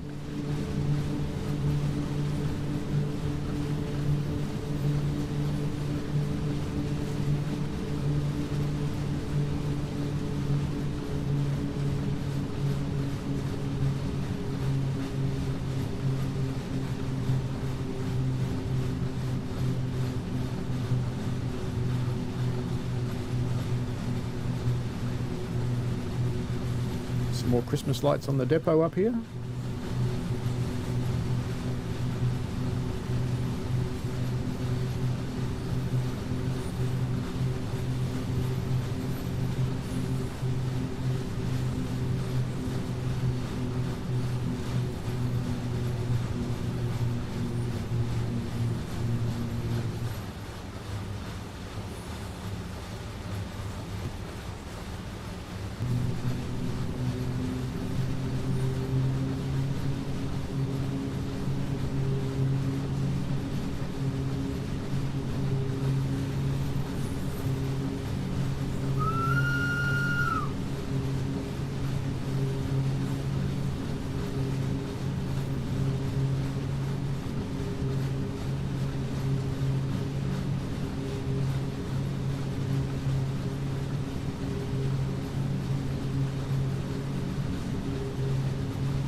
Didn't fix that.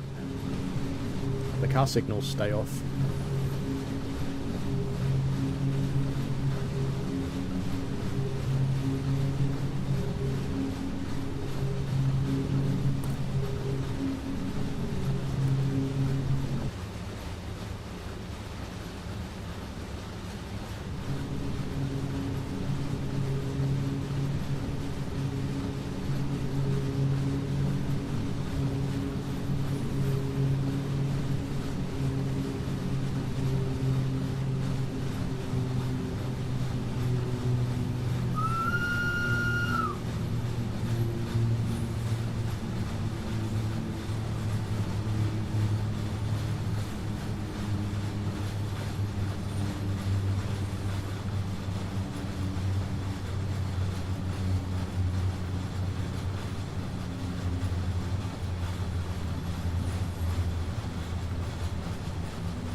course, all those poor cars are now stuck at a traffic light and have to wait for me. Oh well.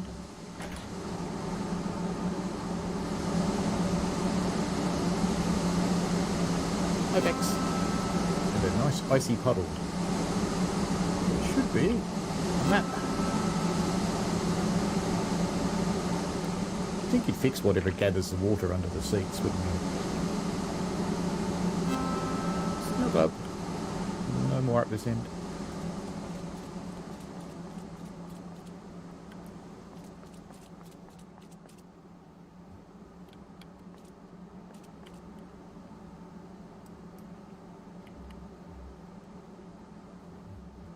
Wrong carriage. That one. Now we're going to church. Where did it put the presents?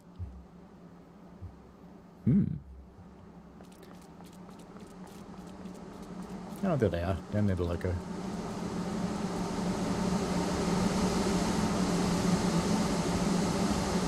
Okay, to see the names on these ones. Never mind. Okay.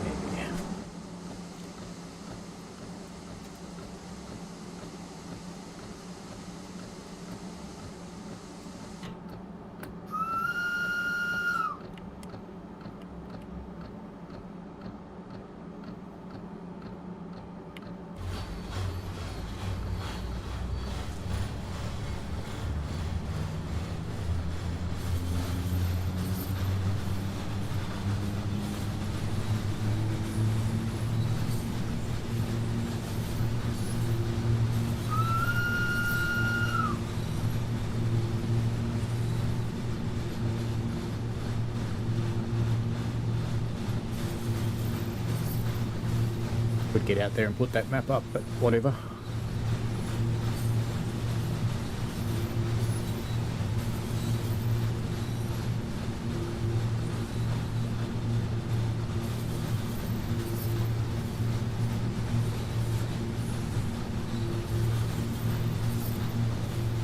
Another map.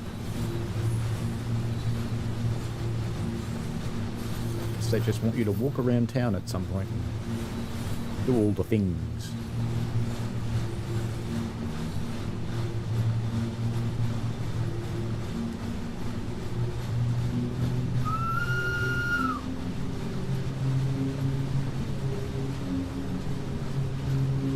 Almost at the end of this run.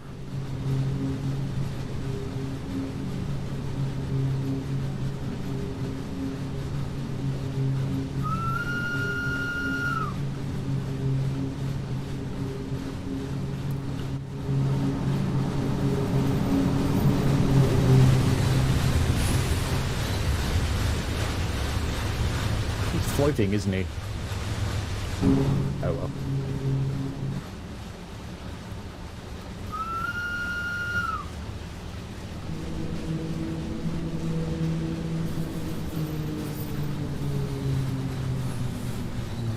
Where'd it go?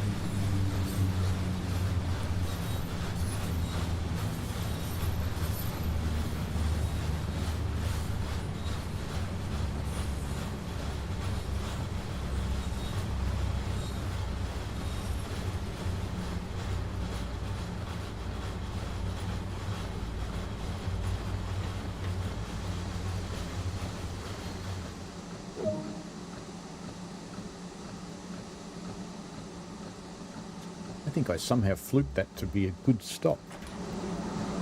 From being rescued from a monumentally bad stop to a good stop.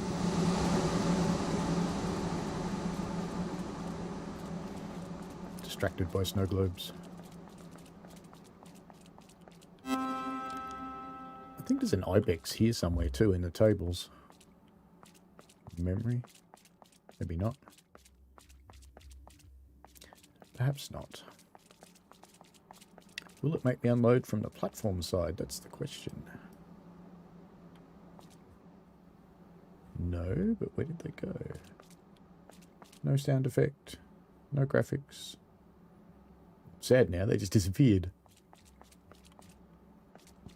Well, it still wants me to unload. It's probably because I did it from the wrong side. No, it wants me to unload this one, which has got nothing on it. How weird. Well, now this one. No, the other one.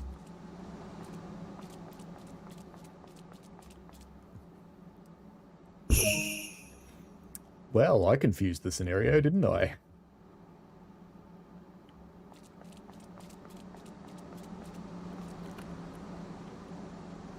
No, still a train in summer. Hello, people. Hello, people. There we are. Yes.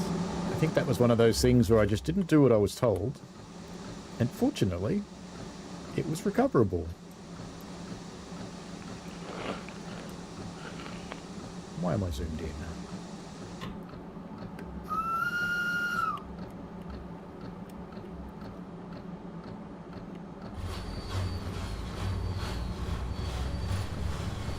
Off we go. Do we have to do much shunting? No, I'm just going to stop down there somewhere.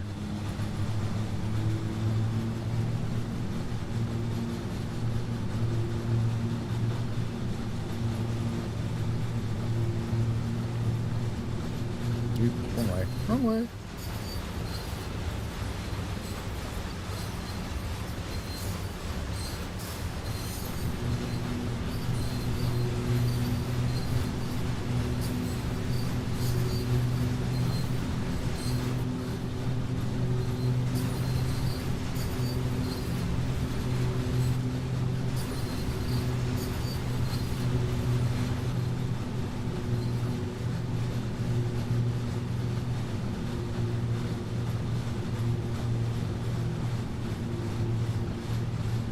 Strange that they'd show a green light into a dead-end siding.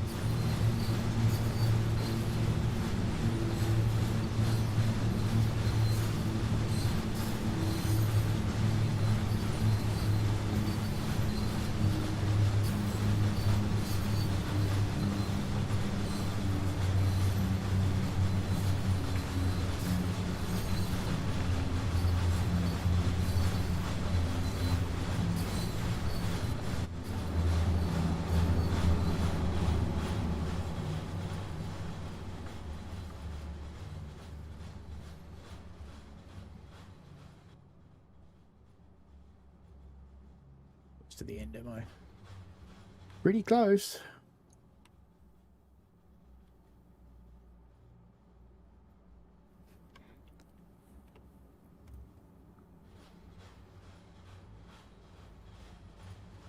I was about to say it was quiet, but I spoke too soon.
Didn't quite get it turned off. So close.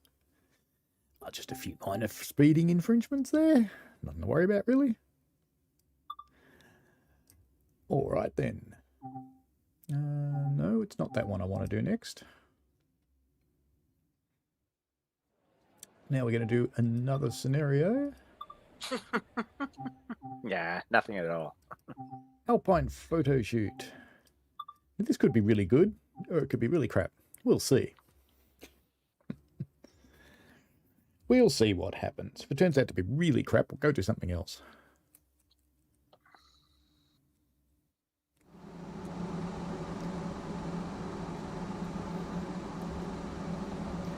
Operating a special photography service running from Chur to Arosa. This service will stop at scenic locations and stations.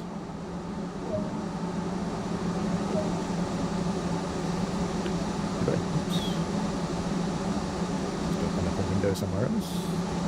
Just trying to make sure I didn't miss any markers. No, oh, snow globe. Damn, I've already got that one.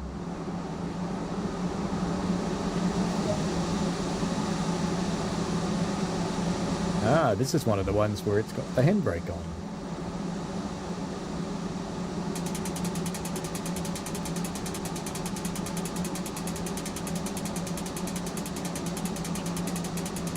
How weird that it's got a meter. Okay. Oops.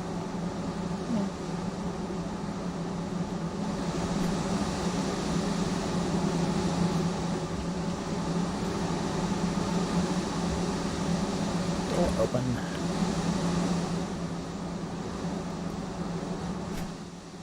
This one's released.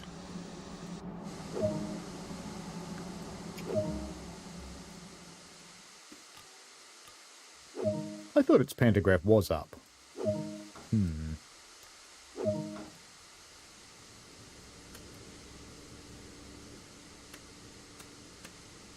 That way.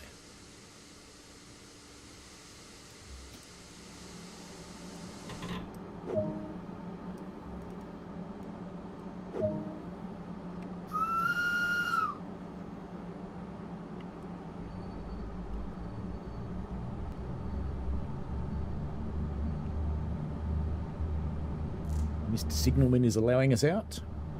I shouldn't say Mr. Signalman. Signal person.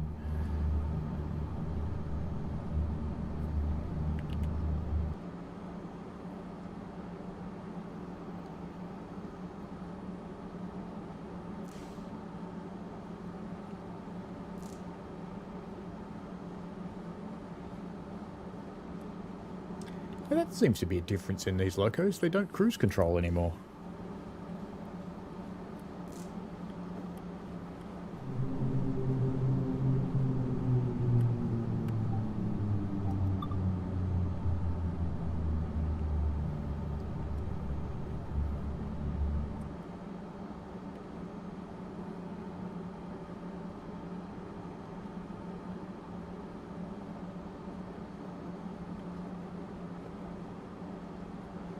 To get permission to come into the siding.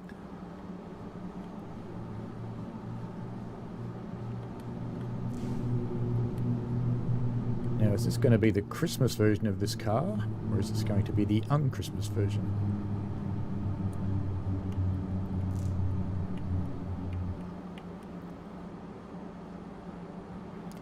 We shall soon see.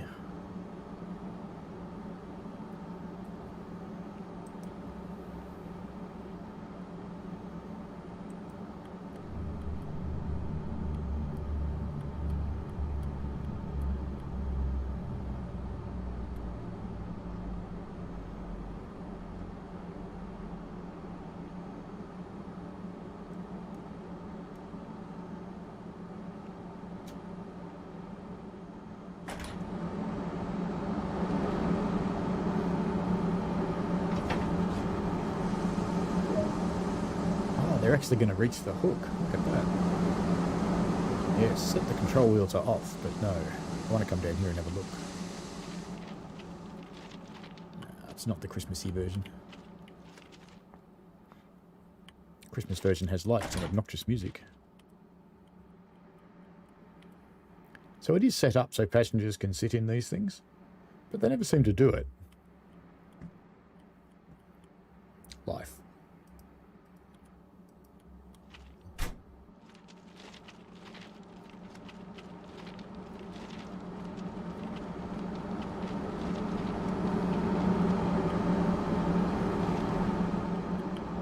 Realised I was tempting fate by Doing something a scenario didn't ask me to do.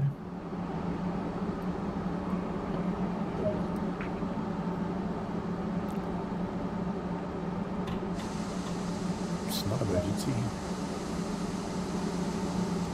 Pantograph to lower. No, you don't want me to close the circuit breaker. Okay. Well, let's unswitch these things. We get sad and lonely.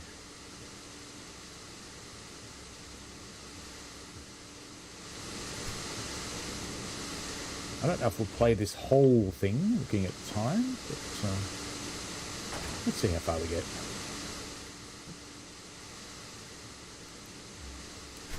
It's raining outside, so I can't go and do what I'm meant to be doing anyway.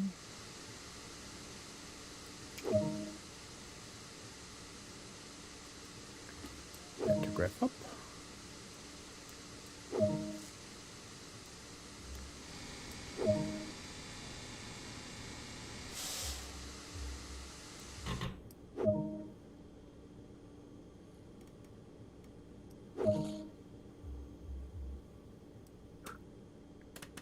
Never wants headlights or rear view mirrors.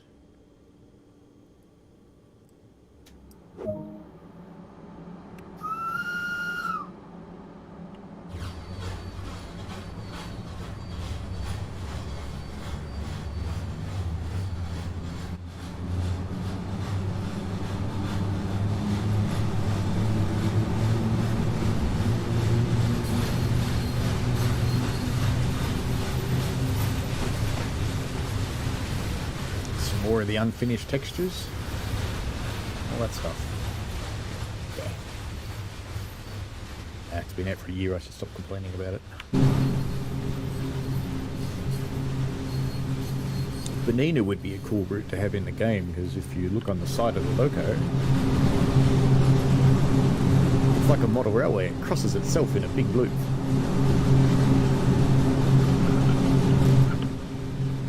That would be fun.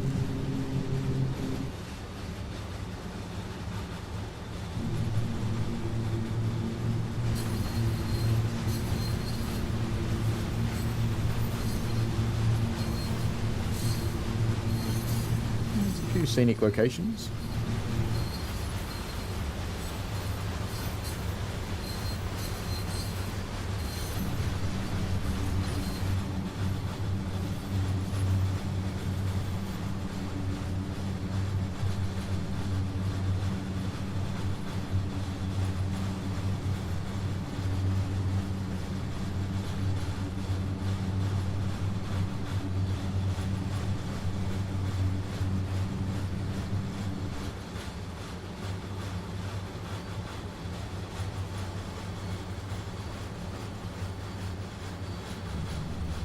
Do you know how often I spat on this signal?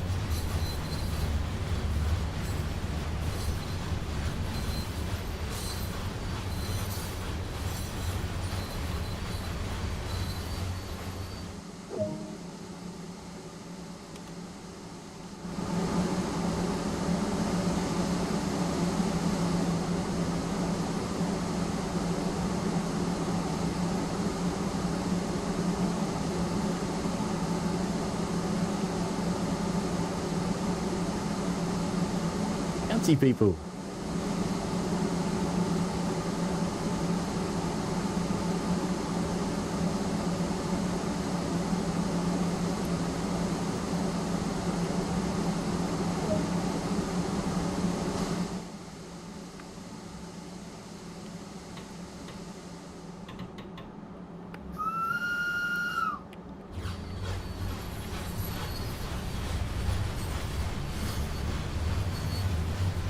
Stop it with fired up to 4.7 kilometers.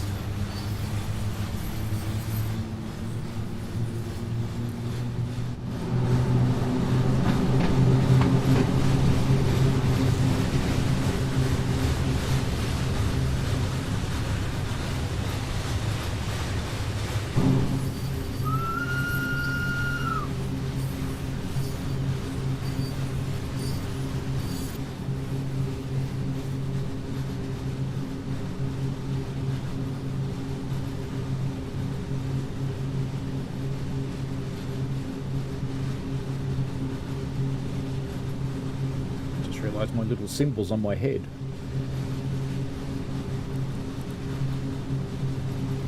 Hello, Chicago Railroad Photography. How are you? Chicago's Railroad Photography, in fact. Welcome to Switzerland.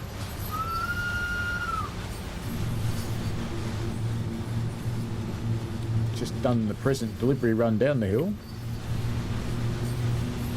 Now we're heading back up for a photo run.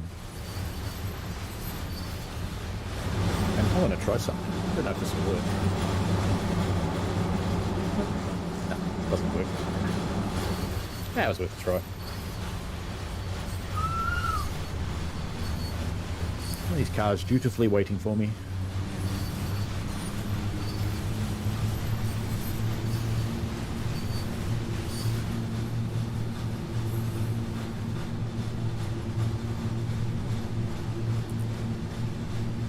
There's a lot of people up here, but sorry people, we don't stop.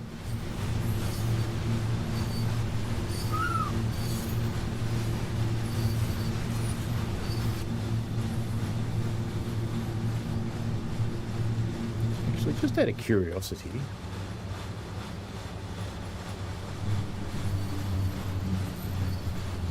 if you're not their timetabled service and you stop, do they get in?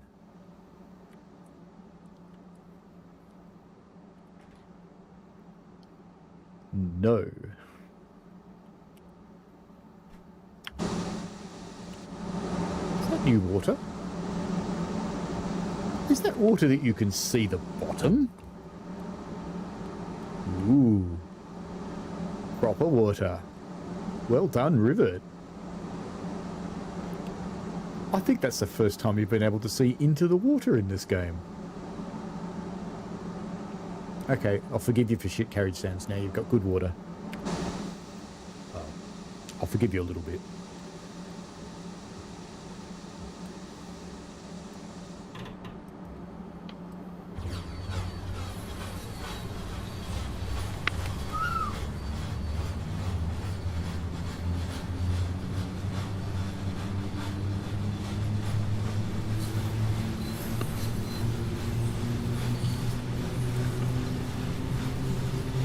I don't know Chicago Railroad's photography.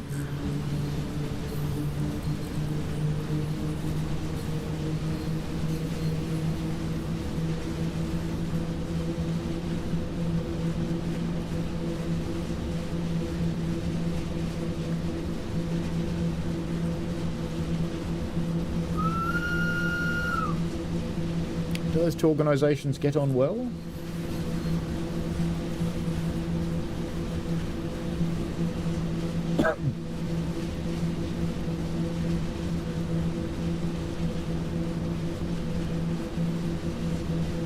Are you thinking of the similar sounds from the similar loco on Sandpatch?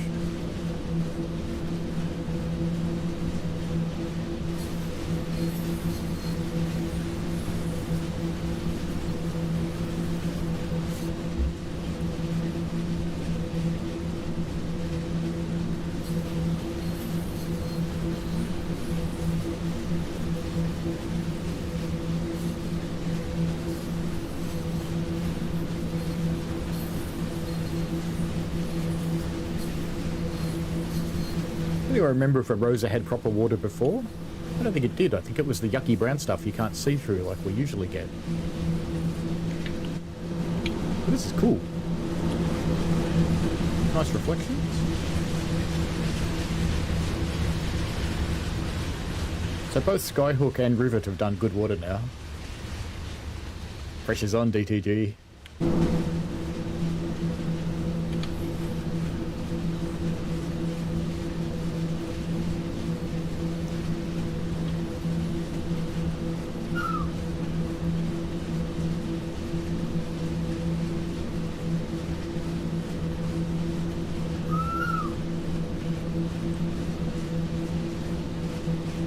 I think that's probably the influence of 426 Chicago, because 426 pretty much made everything brighter.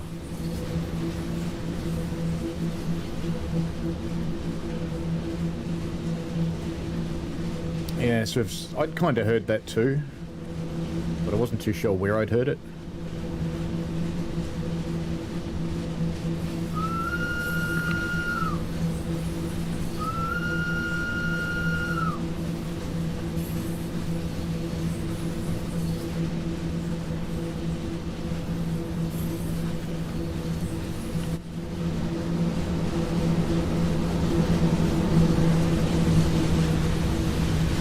Even the rocks have depth.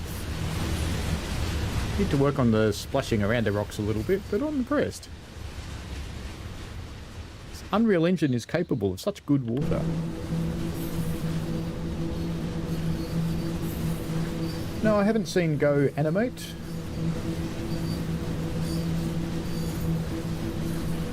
I'll have to have a look. Don't think I'll do it right now though.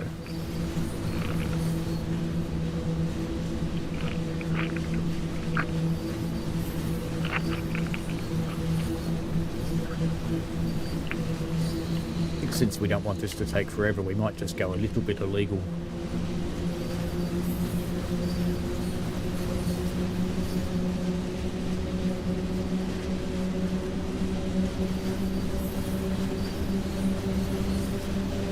On this route or the other ones? Chicago's saying that the scenery gets kind of blurry and cuts out the frame rate. That's potentially just the fact that I'm streaming at 30 frames per second and currently running at about 75, so could be just a bit of a mismatch there, I suspect. I probably should actually force the frame rate to be a multiple of my streaming rate, an even multiple, like 60.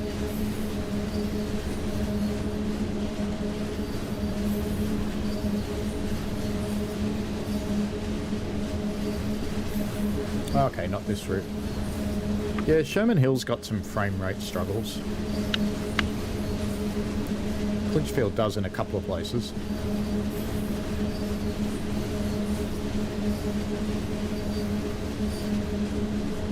Yeah, they did have some releases with some pretty poor artifacts, that's for sure. I think the most recent stuff's actually been fairly reasonable. Sherman Hill's got shadow issues too, I noticed. You can fix that with your engine.ini file. Just saying. If you're on PC anyway, if you're on console, you're a bit screwed.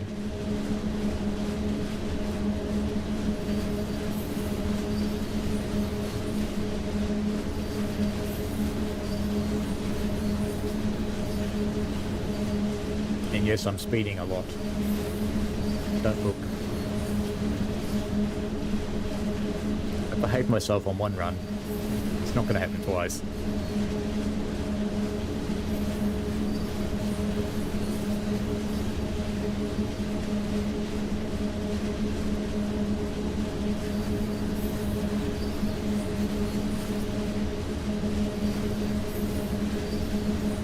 You'd scream with joy if they established a US base.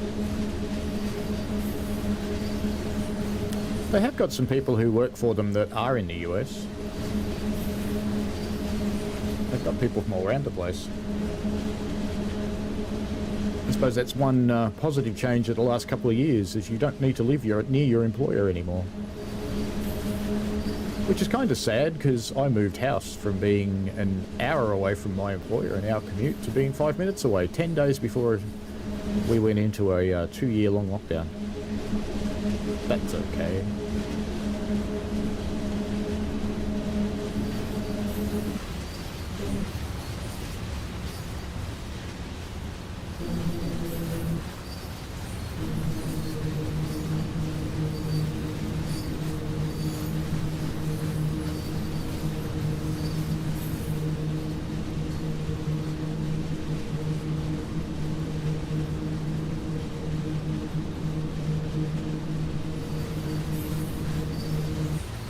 Being SF is probably a fairly realistic possibility now, I would think, Chicago.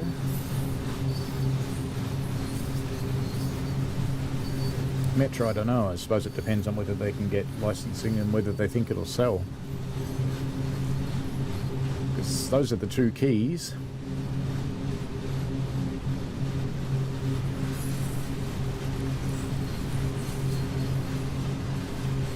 Yeah, this viaduct's actually a long way from us.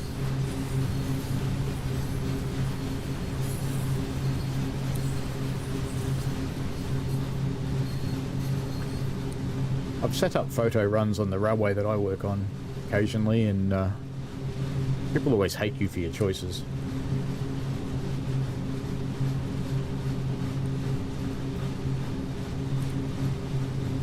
Yeah, I think the BNSF thing is actually Dovetail probably more correctly interpreting what BNSF told them. Because BNSF only own the license for inside the United States. They don't own a worldwide trademark on it. But no one else does either. So if Dovetail is smart, they'll actually take the trademark out on it so that no one else does.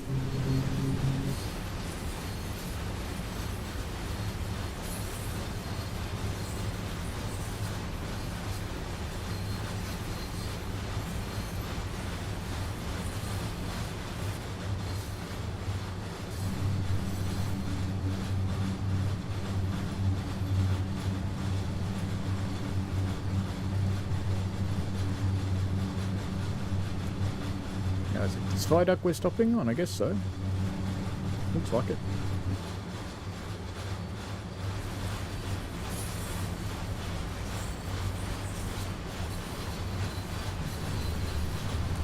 Be cool if we got to set back and do run pasts now. Like real rail tours do.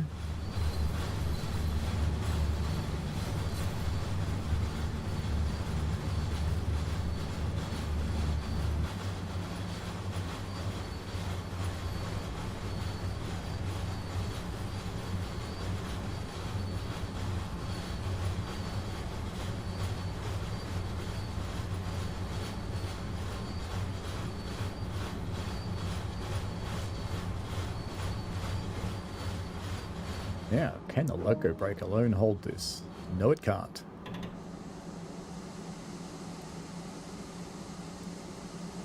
Bit more, just to be safe. Allow the passengers out to take photos. Which side, though?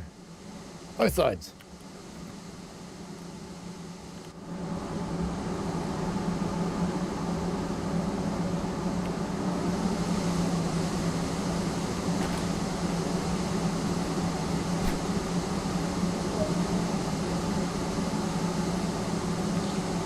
Well, that was strange. If I open that side, and then open the other side, and now it works.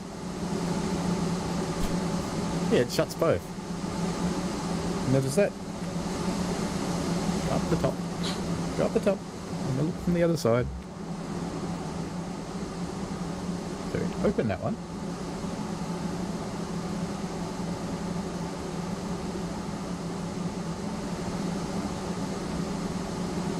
Now it does it.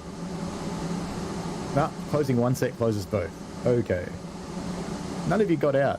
You're all lazy. What'd you come on a photo trip for? Oh well, I just don't have to herd them back in, like you do on real ones. Little bit of power.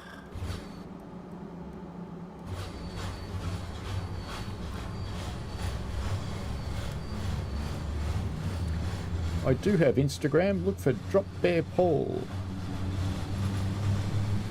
Now I'm familiar with the racetrack.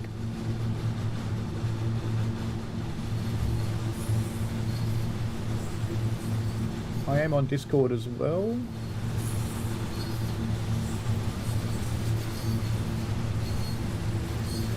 I'll give you my name on Discord.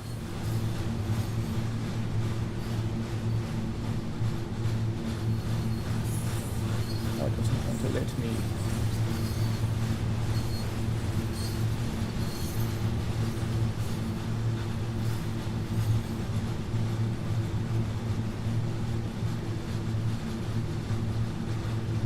There we go.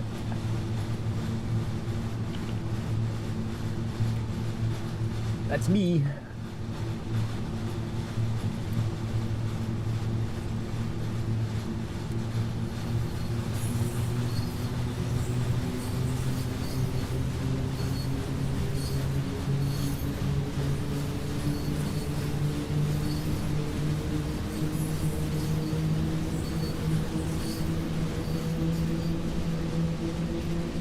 get me on the public TSW2 server if you're on that one.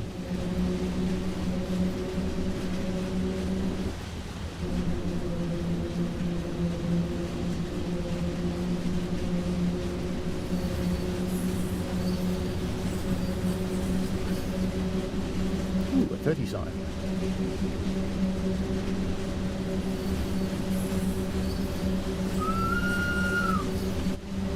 See, why doesn't this kind of qualify as a nice photo stop? That's cool.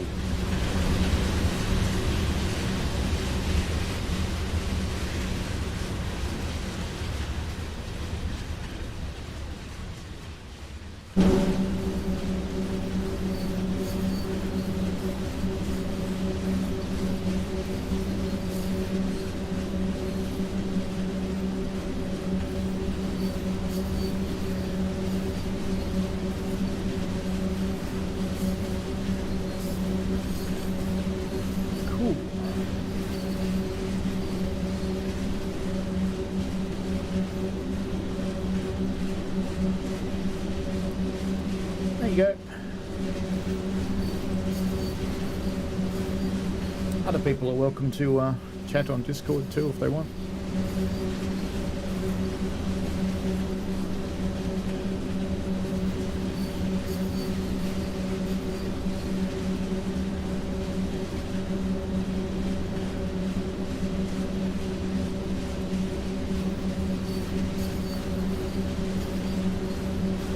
I don't generally do voice, but DMs are fine. No reason I don't do voice is because I'm in a quite different time zone to the majority of people I know on Discord.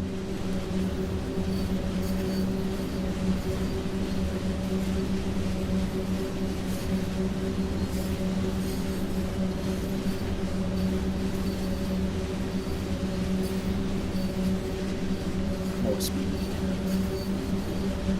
I think it'll stay on at 50.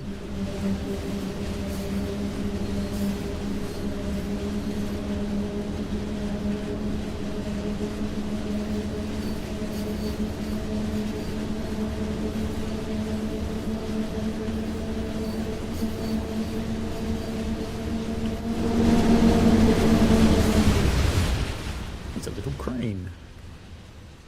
Well, we don't use that in services, in scenarios. 50 could get a bit exciting, couldn't it? For our little meter gauge railway.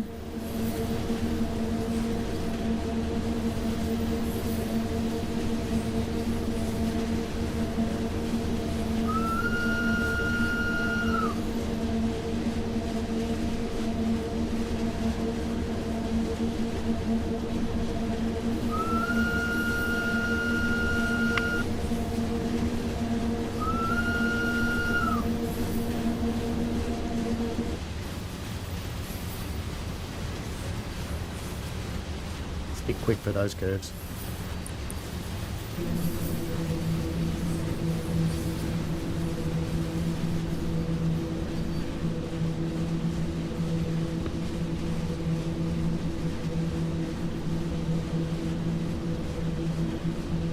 You on Discord, Michael?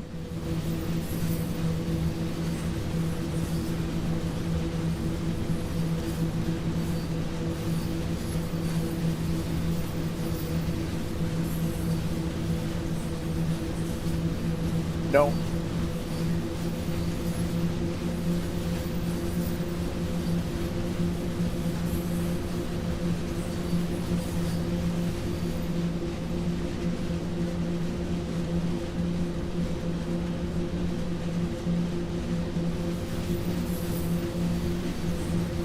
You asking if it's Michael Logan? No, it's Michael Newberry.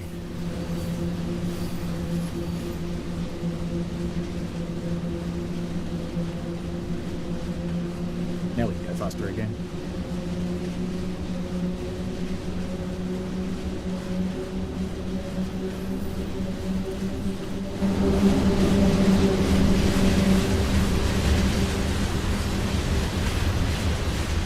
Lovely sunny day and no one sitting in it.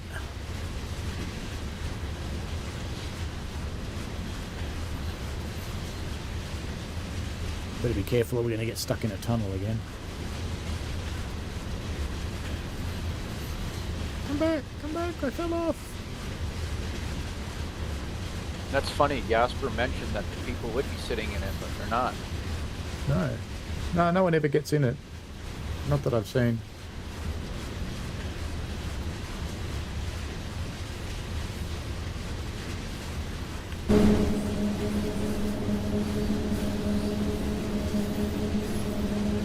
The moon, boss, the moon.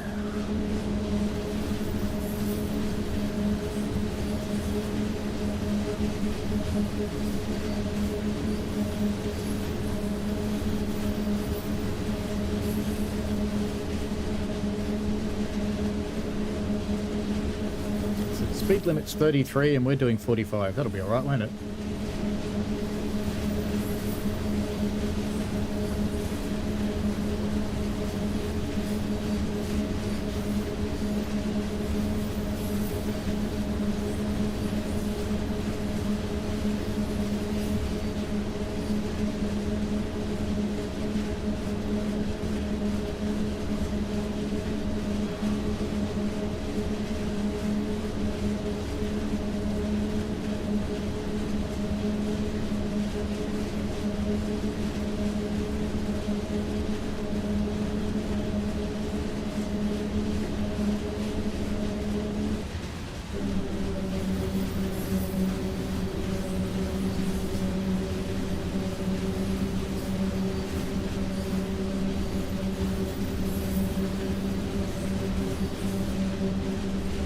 Keep your view down here, it looks really pretty.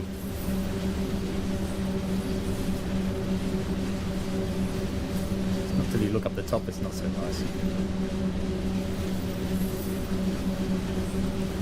I think the sparseness of the trees is actually probably okay, because if you look at photos of this area, it's fairly prototypical because it's a high snow line, but it's just areas like that where it kind of looks like styrofoam.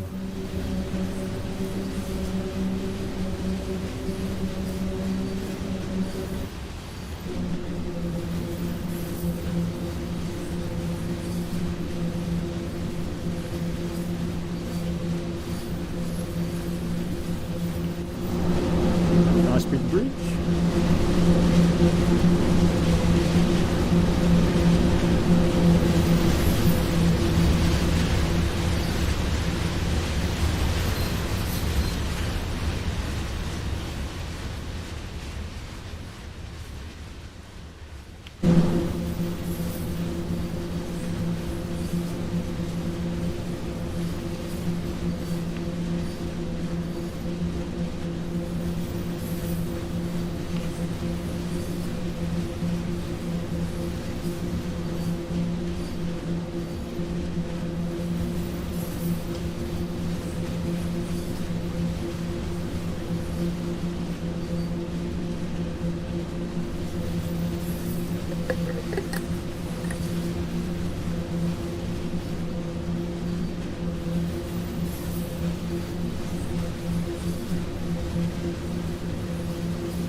Not far out of the station now.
Maybe that's on by default now.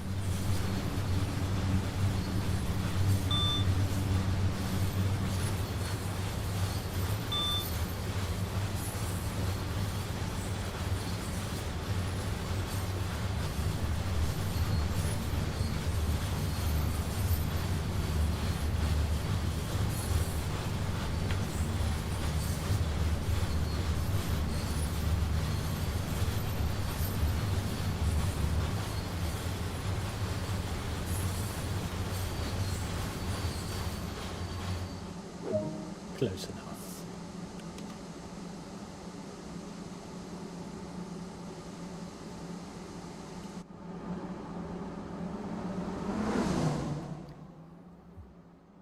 Empty.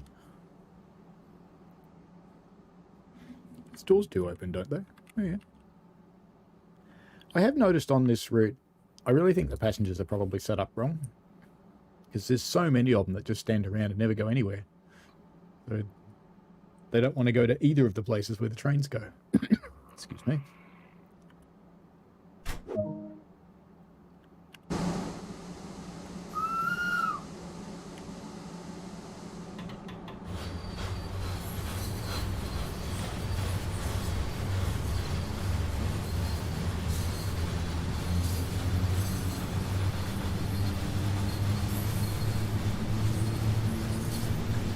I think I've proven a theory there, Michael. Because when I came in here before, I was doing about 30 kilometres an hour when it stopped me. This time I behaved myself and came in slowly and it didn't stop me.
Maybe the passengers don't get in because they've heard about my driving.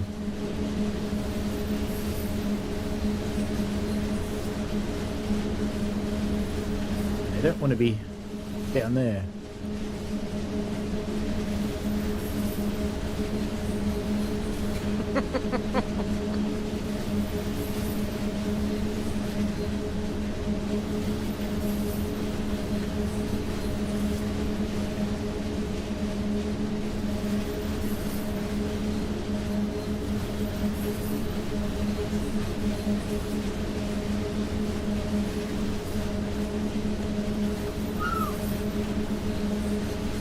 Wrong button.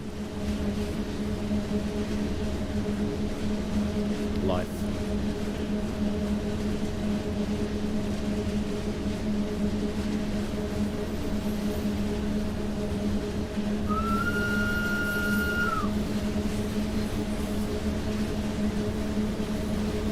Hi people. Bye people. Ooh, shit.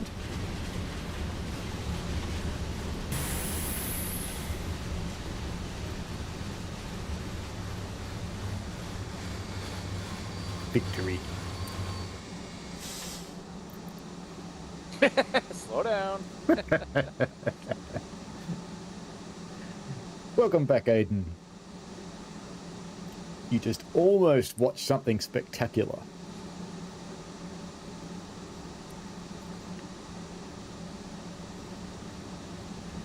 Spectacularly bad, that is.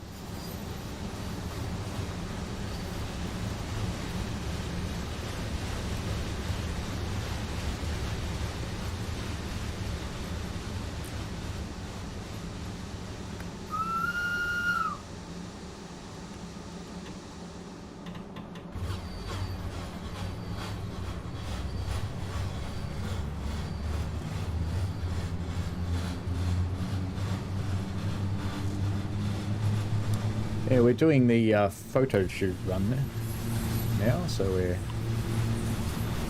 we stopped at scenic location number 1 and we're heading for Langwys. Not even going to try and pronounce that one. And then we have another scenic location.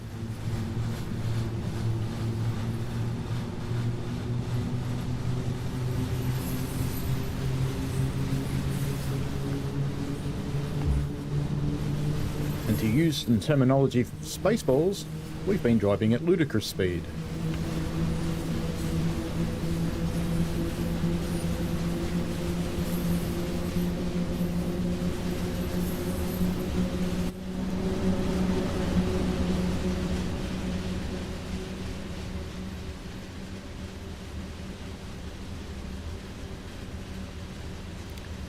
The serenity of giant power lines.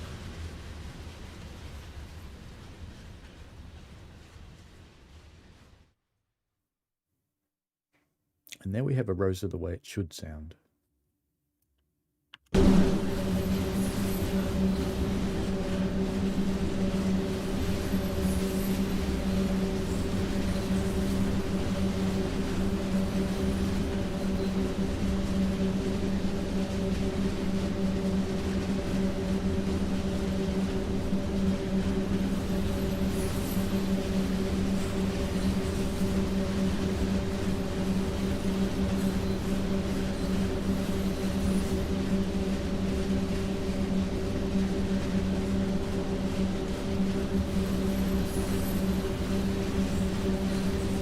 Really 2k from Langley? Not quite. Ah yes, this corner that's coming up. Need to behave a little bit on this corner or we won't be going around it.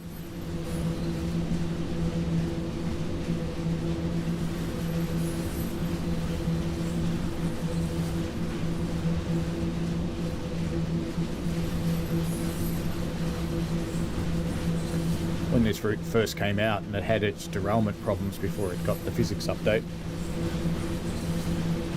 I did a light loco run down over this particular spot, and with just the locomotive you can do it at 100 kilometers an hour. As you do.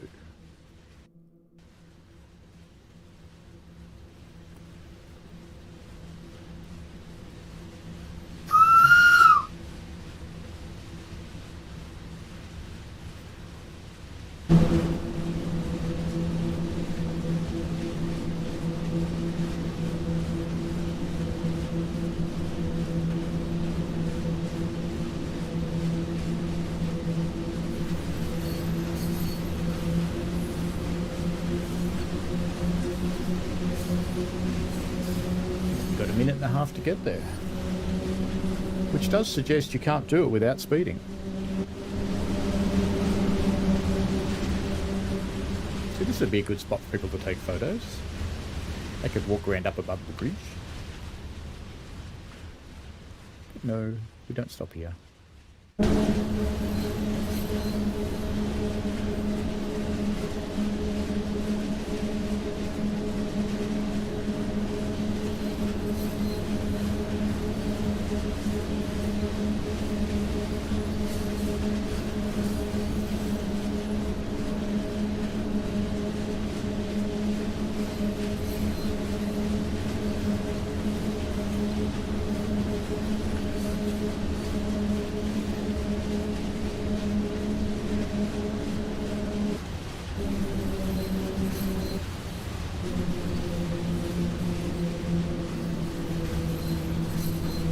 Still a bit clunky the way it slows down.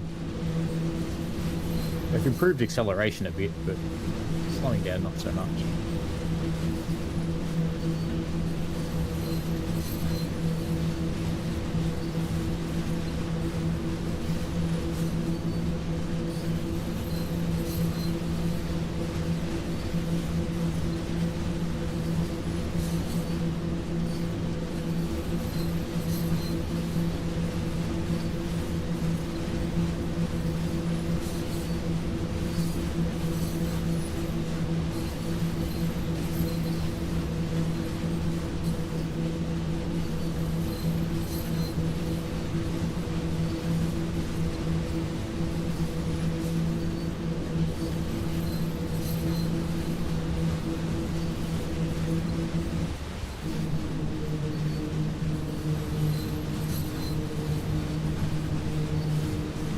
To Langley's for the second time today.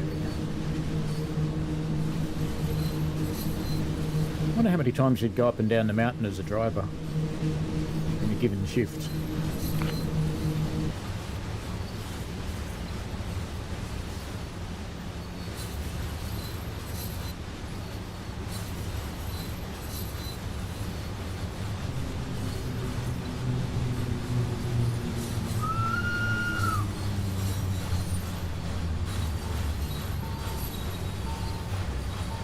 Too much braking there.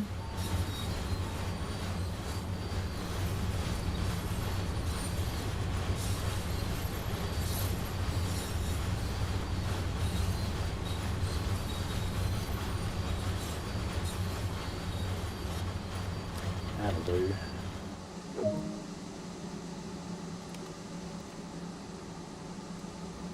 And while we're here, let's go collect a map. Because we can. No, door, not window. Did I not unlock the doors? But I did.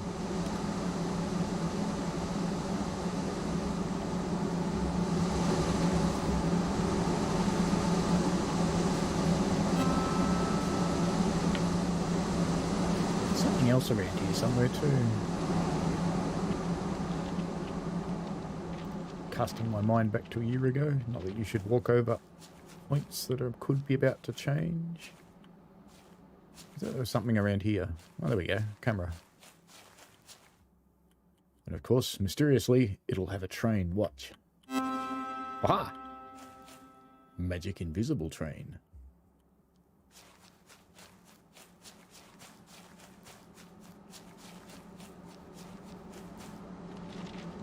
I see snow globes.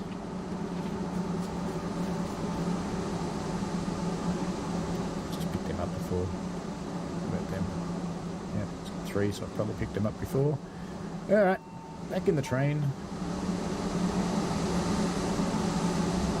It's good to see we've held up exactly 0 cars.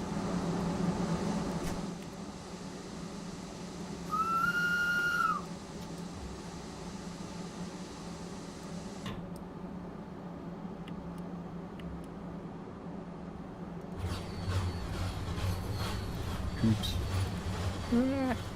Stop.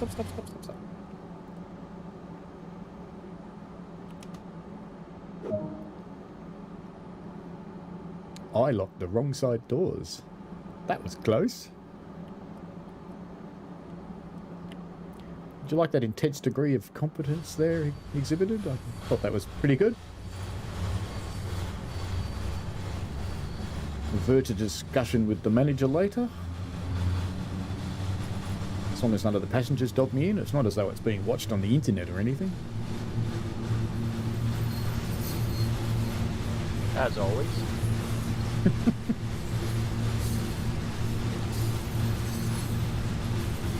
Now, surely this would be a place that they would have stopped for their scenic photos. Wouldn't you think? This is a scenario all about scenic photos.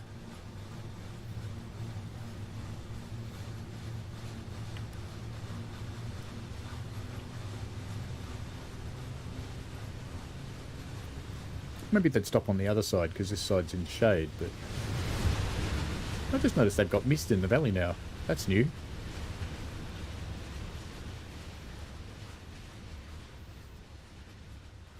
And I like the whitewater effect. That's pretty good too.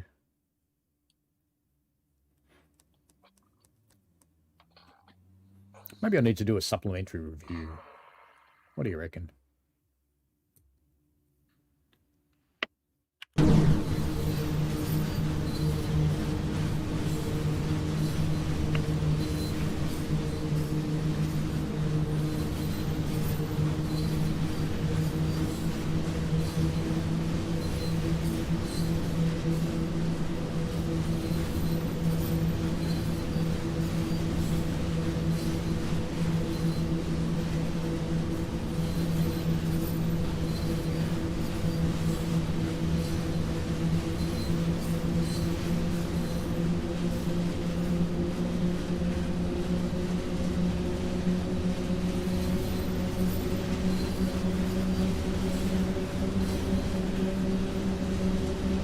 More speed, Scotty.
No, I'm not using the rail driver today, Aidan, because the 5 new livery locos don't actually work with the rail driver, which is sad.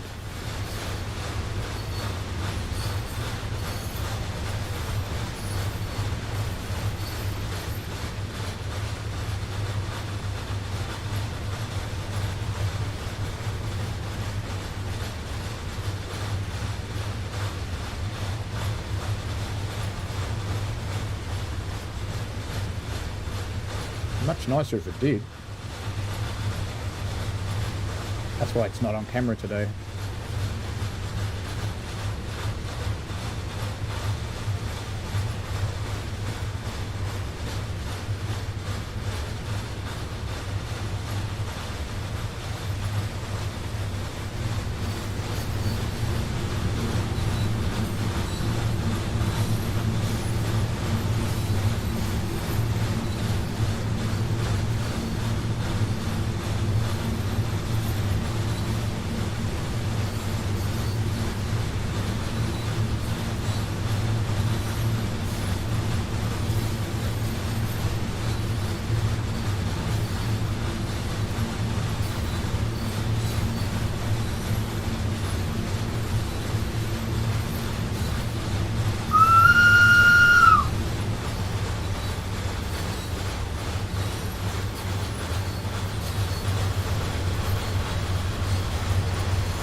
Hello, Skidmark.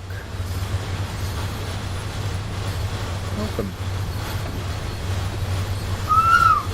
We're just running up the hill on Arosa Linie on the photographer's special, whatever it's really called, Alpine photo shoot.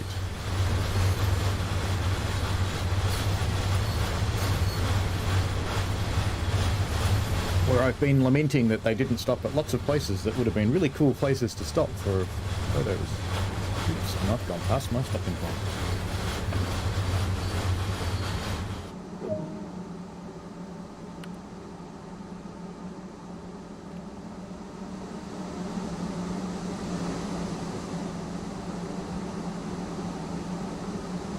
And we have... oh no, they are getting on in their weird and wonderful way.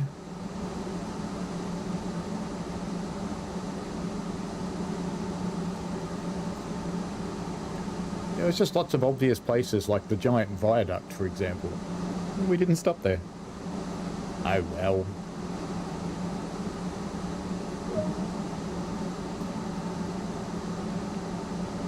Stop at location in 410 meters. All right then. Seems exciting. I'll go up a notch.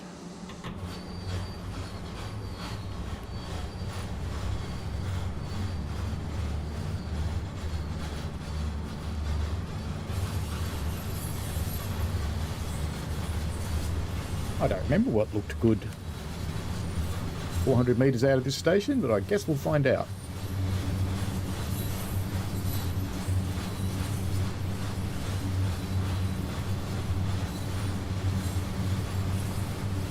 We'll see if it's truly impressive or not.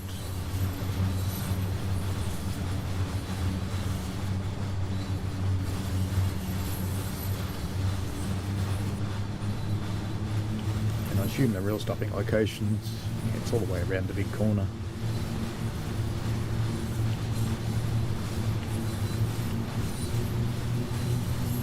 So it's actually up there. So we'll be back. We'll be up there shortly.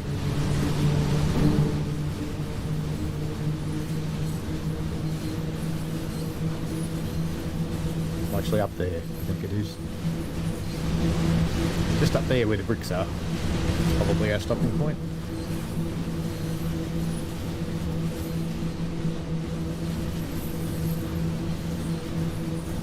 Yep, we're getting further away from it again now.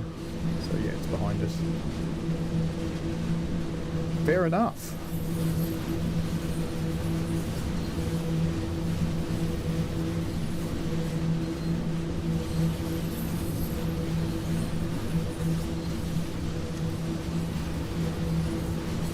Seemed necessary.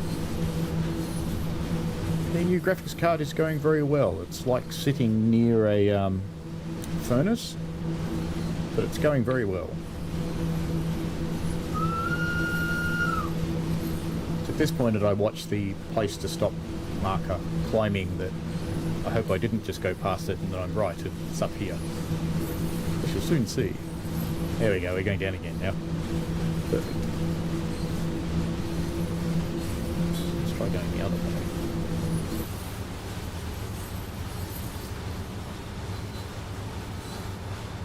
Yeah, it's going down.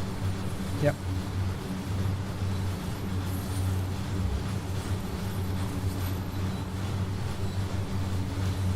I'm guessing we're going to stop on the bridge.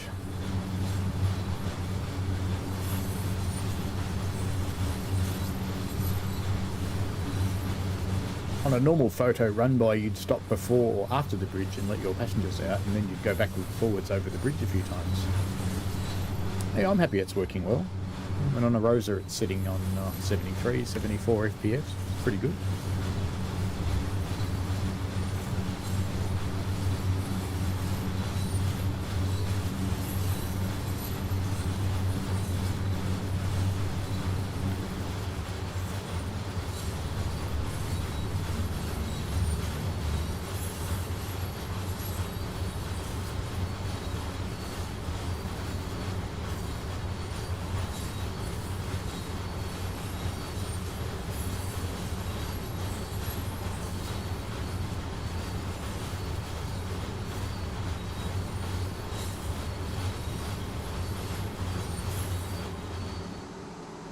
Now, of course, if you were actually a driver, this one, I didn't quite make it. If you're actually a driver on this one, you'd be thinking, no, I really don't want to stop on this gradient, thank you. Feel free to exit the locomotive and take a screenshot. You could submit the screenshot to the Rivet Games forum. Let's let both of them out, why not?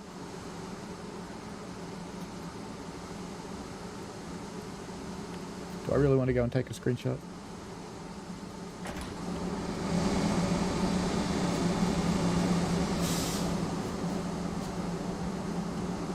Okay, I could take a screenshot of some unfinished scenery up there.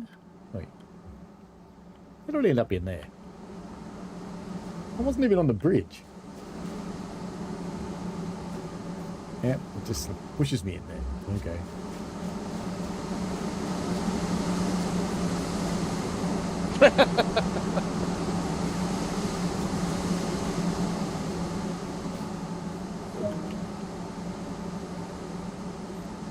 Is this what I'm supposed to take the screenshot of? Is it? Okay. Fair enough then.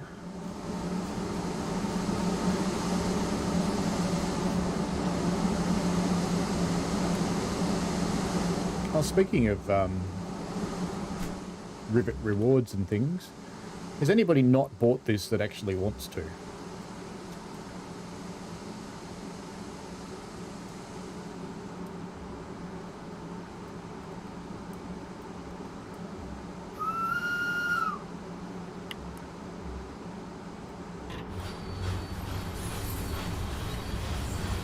Ah, the type of graphics card. Where is it? Where's the box? It's a 3080 Ti, Inno 3D one.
Yeah, I would wait for a sale.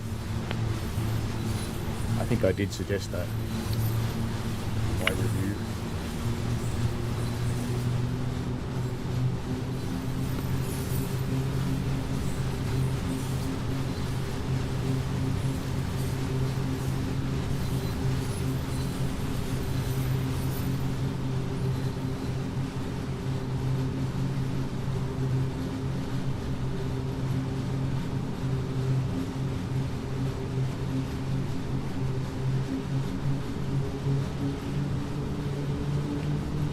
Heading up to Arosa now, our final stop. See,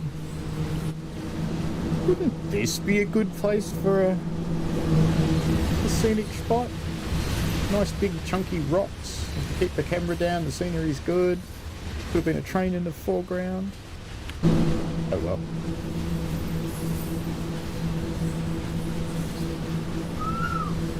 Hello, train. Ooh, automated train.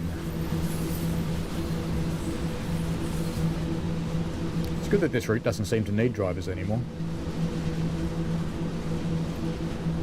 So much more effective.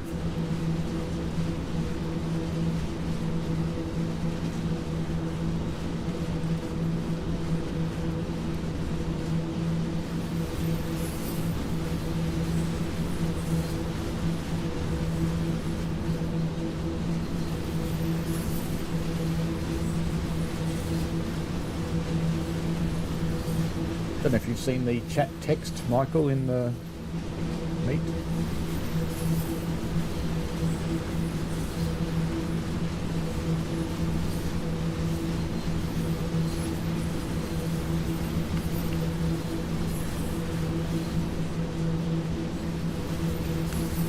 Oh, no, I haven't looked yet. I'm not 100% sure if it's a new bug, skid mark, or if it's just an old one. I actually don't remember whether they had drivers before. I would have thought more people would have mentioned it if they didn't, so it might be new.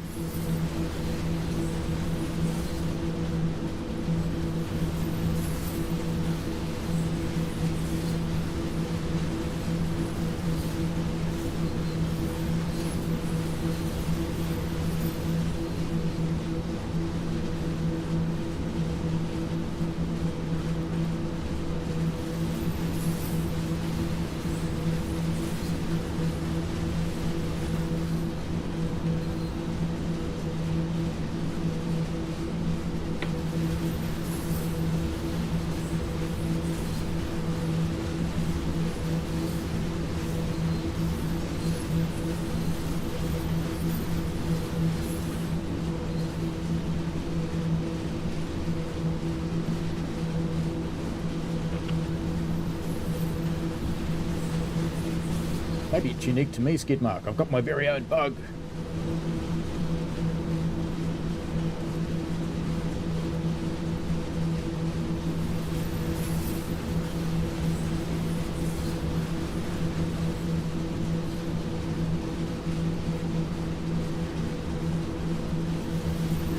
very fast approaching Arosa.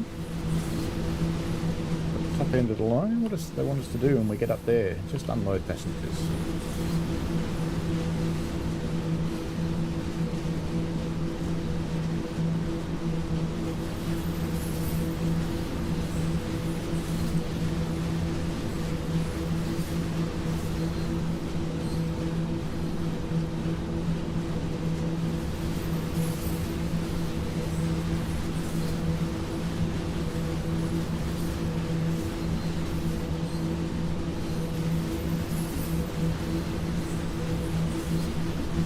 Last signals coming up.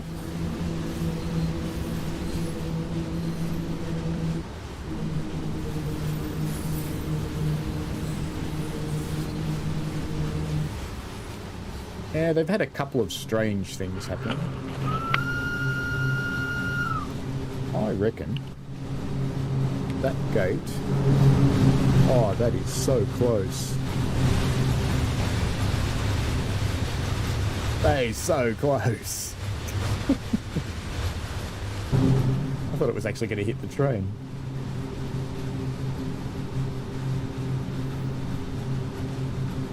Yeah, if you watched Matt's play stream yesterday, he did talk about a couple of fixes that the beta team are going to be testing over the break. That should come in next year if they work out okay.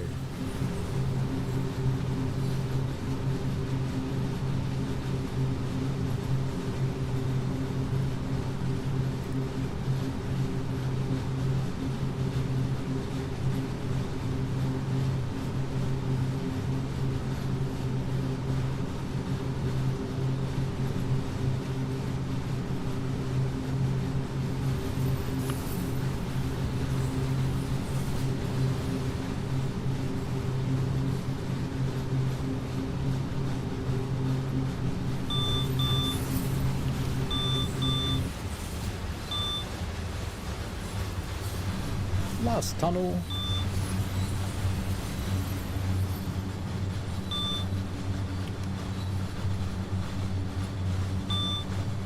And it really does look like that's on by default now. That'll probably catch a few people out.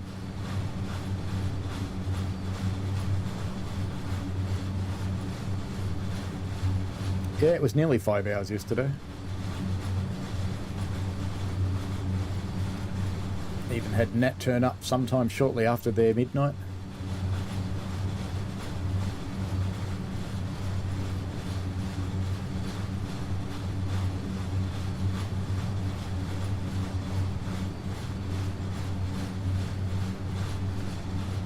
Imagine being the signal tech that gets to work on the signals in the tunnel.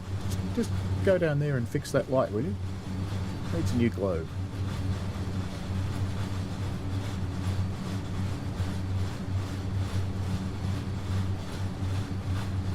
Towards the end of Matt's 5-hour stream yesterday, or nearly 5-hour stream, he started to sound more and more like Sam. Got a very distinct radio announcer's voice.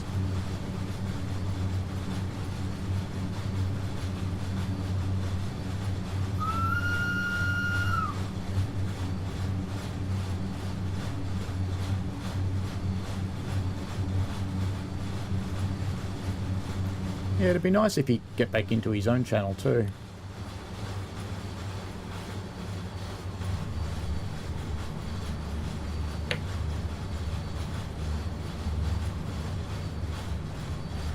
I don't think I've even seen him play his car crash game for about a year.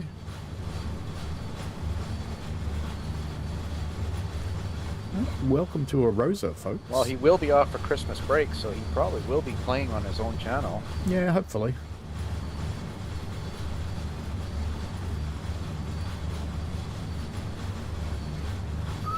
Behind the white line, you.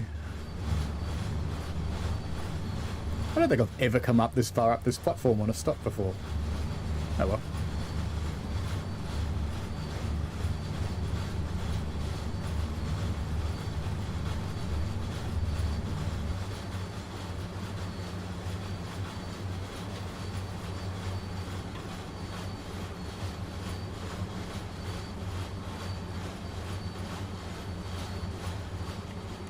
I need to power a little bit just to get there too.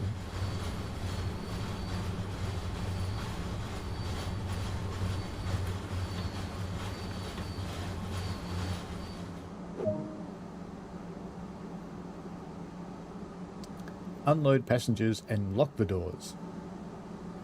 Okay. I would have thought you'd want to unlock them first.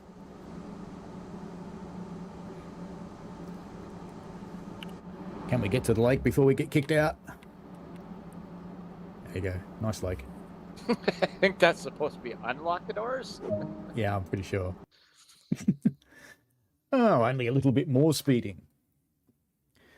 So, out of the people who responded, who are actually want to get this pack but have not yet, I happen to have a £3 voucher from Rivet. So it's 3 UK pounds. I have no idea what that translates to in other currencies. But how do we give it away? That's the question. Apparently I can give it away. It's meant to be transferable. I got it for answering their survey. So if you haven't answered Rivet's survey, you always could get yourself another £3 voucher. But I don't know. What do we just say to first to say they want it? That'll work. Type away, folks. Assuming anybody does want it. Otherwise, I'll try and give it away again in the future. It's valid until June, I think, something like that. So you could spend it on this pack or one of their others, the 1938 stock, for example, Isle of Wight. Nah, I'd skip Isle of Wight. It's kind of crap. But the 1938 stock's really cool. I like that. It's nice. This pack's good if you like Arosa. It hasn't made Arosa any worse, that's for sure. Alrighty. Looks like no one's going to sing out and say they want this voucher. What's going on there? I assume he's still alive. No one wants a free Rivet voucher. Oh well. My Discord's further up in the chat. I'm here, yeah. Yeah. Barely. Well, it looks like Skidmark that you want the pack, and it doesn't look like anybody else that's been watching wants the pack. So, if you want the voucher, you can have it. Because Michael's already got this one. And because it has to be done by June, Rivet aren't working on anything else at the moment that I'm aware of. Or if they are, they're doing it quietly. So if you want it, you can have it. The question is, I know what you can do. DM me on the forums on TrainSim forum. So if you go looking for this user, Go for it, Skidmark. It's all yours. yeah, if you go looking for that user on the Dovetail forum, you can do it there. Or if you're on Discord, my Discord is just up here. I'll paste it in again. You can grab me on Discord. Oh, look, we've got a spam person from whatever they are. That's okay. We'll go put them in a timeout and we will report them. Unwanted commercial content or spam. And they're gone. How about that? So I don't think Annie Evans will be back for a while. If that's who, Amy Evans, if that's who she really is. Because it'll be finished by the time her timeout goes away. Or their timeout. Anyway, That's just the first. yeah, I must be getting popular. Yay! But just chuck me a DM in either the forums or Discord Skidmark and I'll send you the code for the voucher. Be all good. Okay, well, thank you very much for watching. I'm not quite sure what I'll do next week because looking at the calendar, we have got family festivities on. I will definitely do something. So we'll see, but it's not something I'm going to put an awful lot of prep into because it's Boxing Day, the day after Christmas. So, and I will actually have family coming that day too, because some of them come on Christmas Day and some of them come on the next day because it's just this large extended family thing and they have other family that they visit. So it won't be a massively long stream, but I'll do something. I'll think of something. Could be interesting. Maybe not. We'll see. Hopefully it is. But anyway, since I won't talk to you before then, if you do celebrate Christmas, have a Merry Christmas. Hope that you get to have some time with your families and that it goes nicely. Hope everybody's happy and well. And I'll see you next week. And if you celebrate some of the other festive occasions, I mean, Hanukkah's coming up too. I can't for the life of me remember what it's called, but there actually is a Muslim festival coming up too.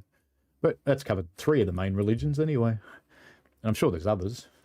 And the Indians have a festival every day, so they're pretty good at festivals.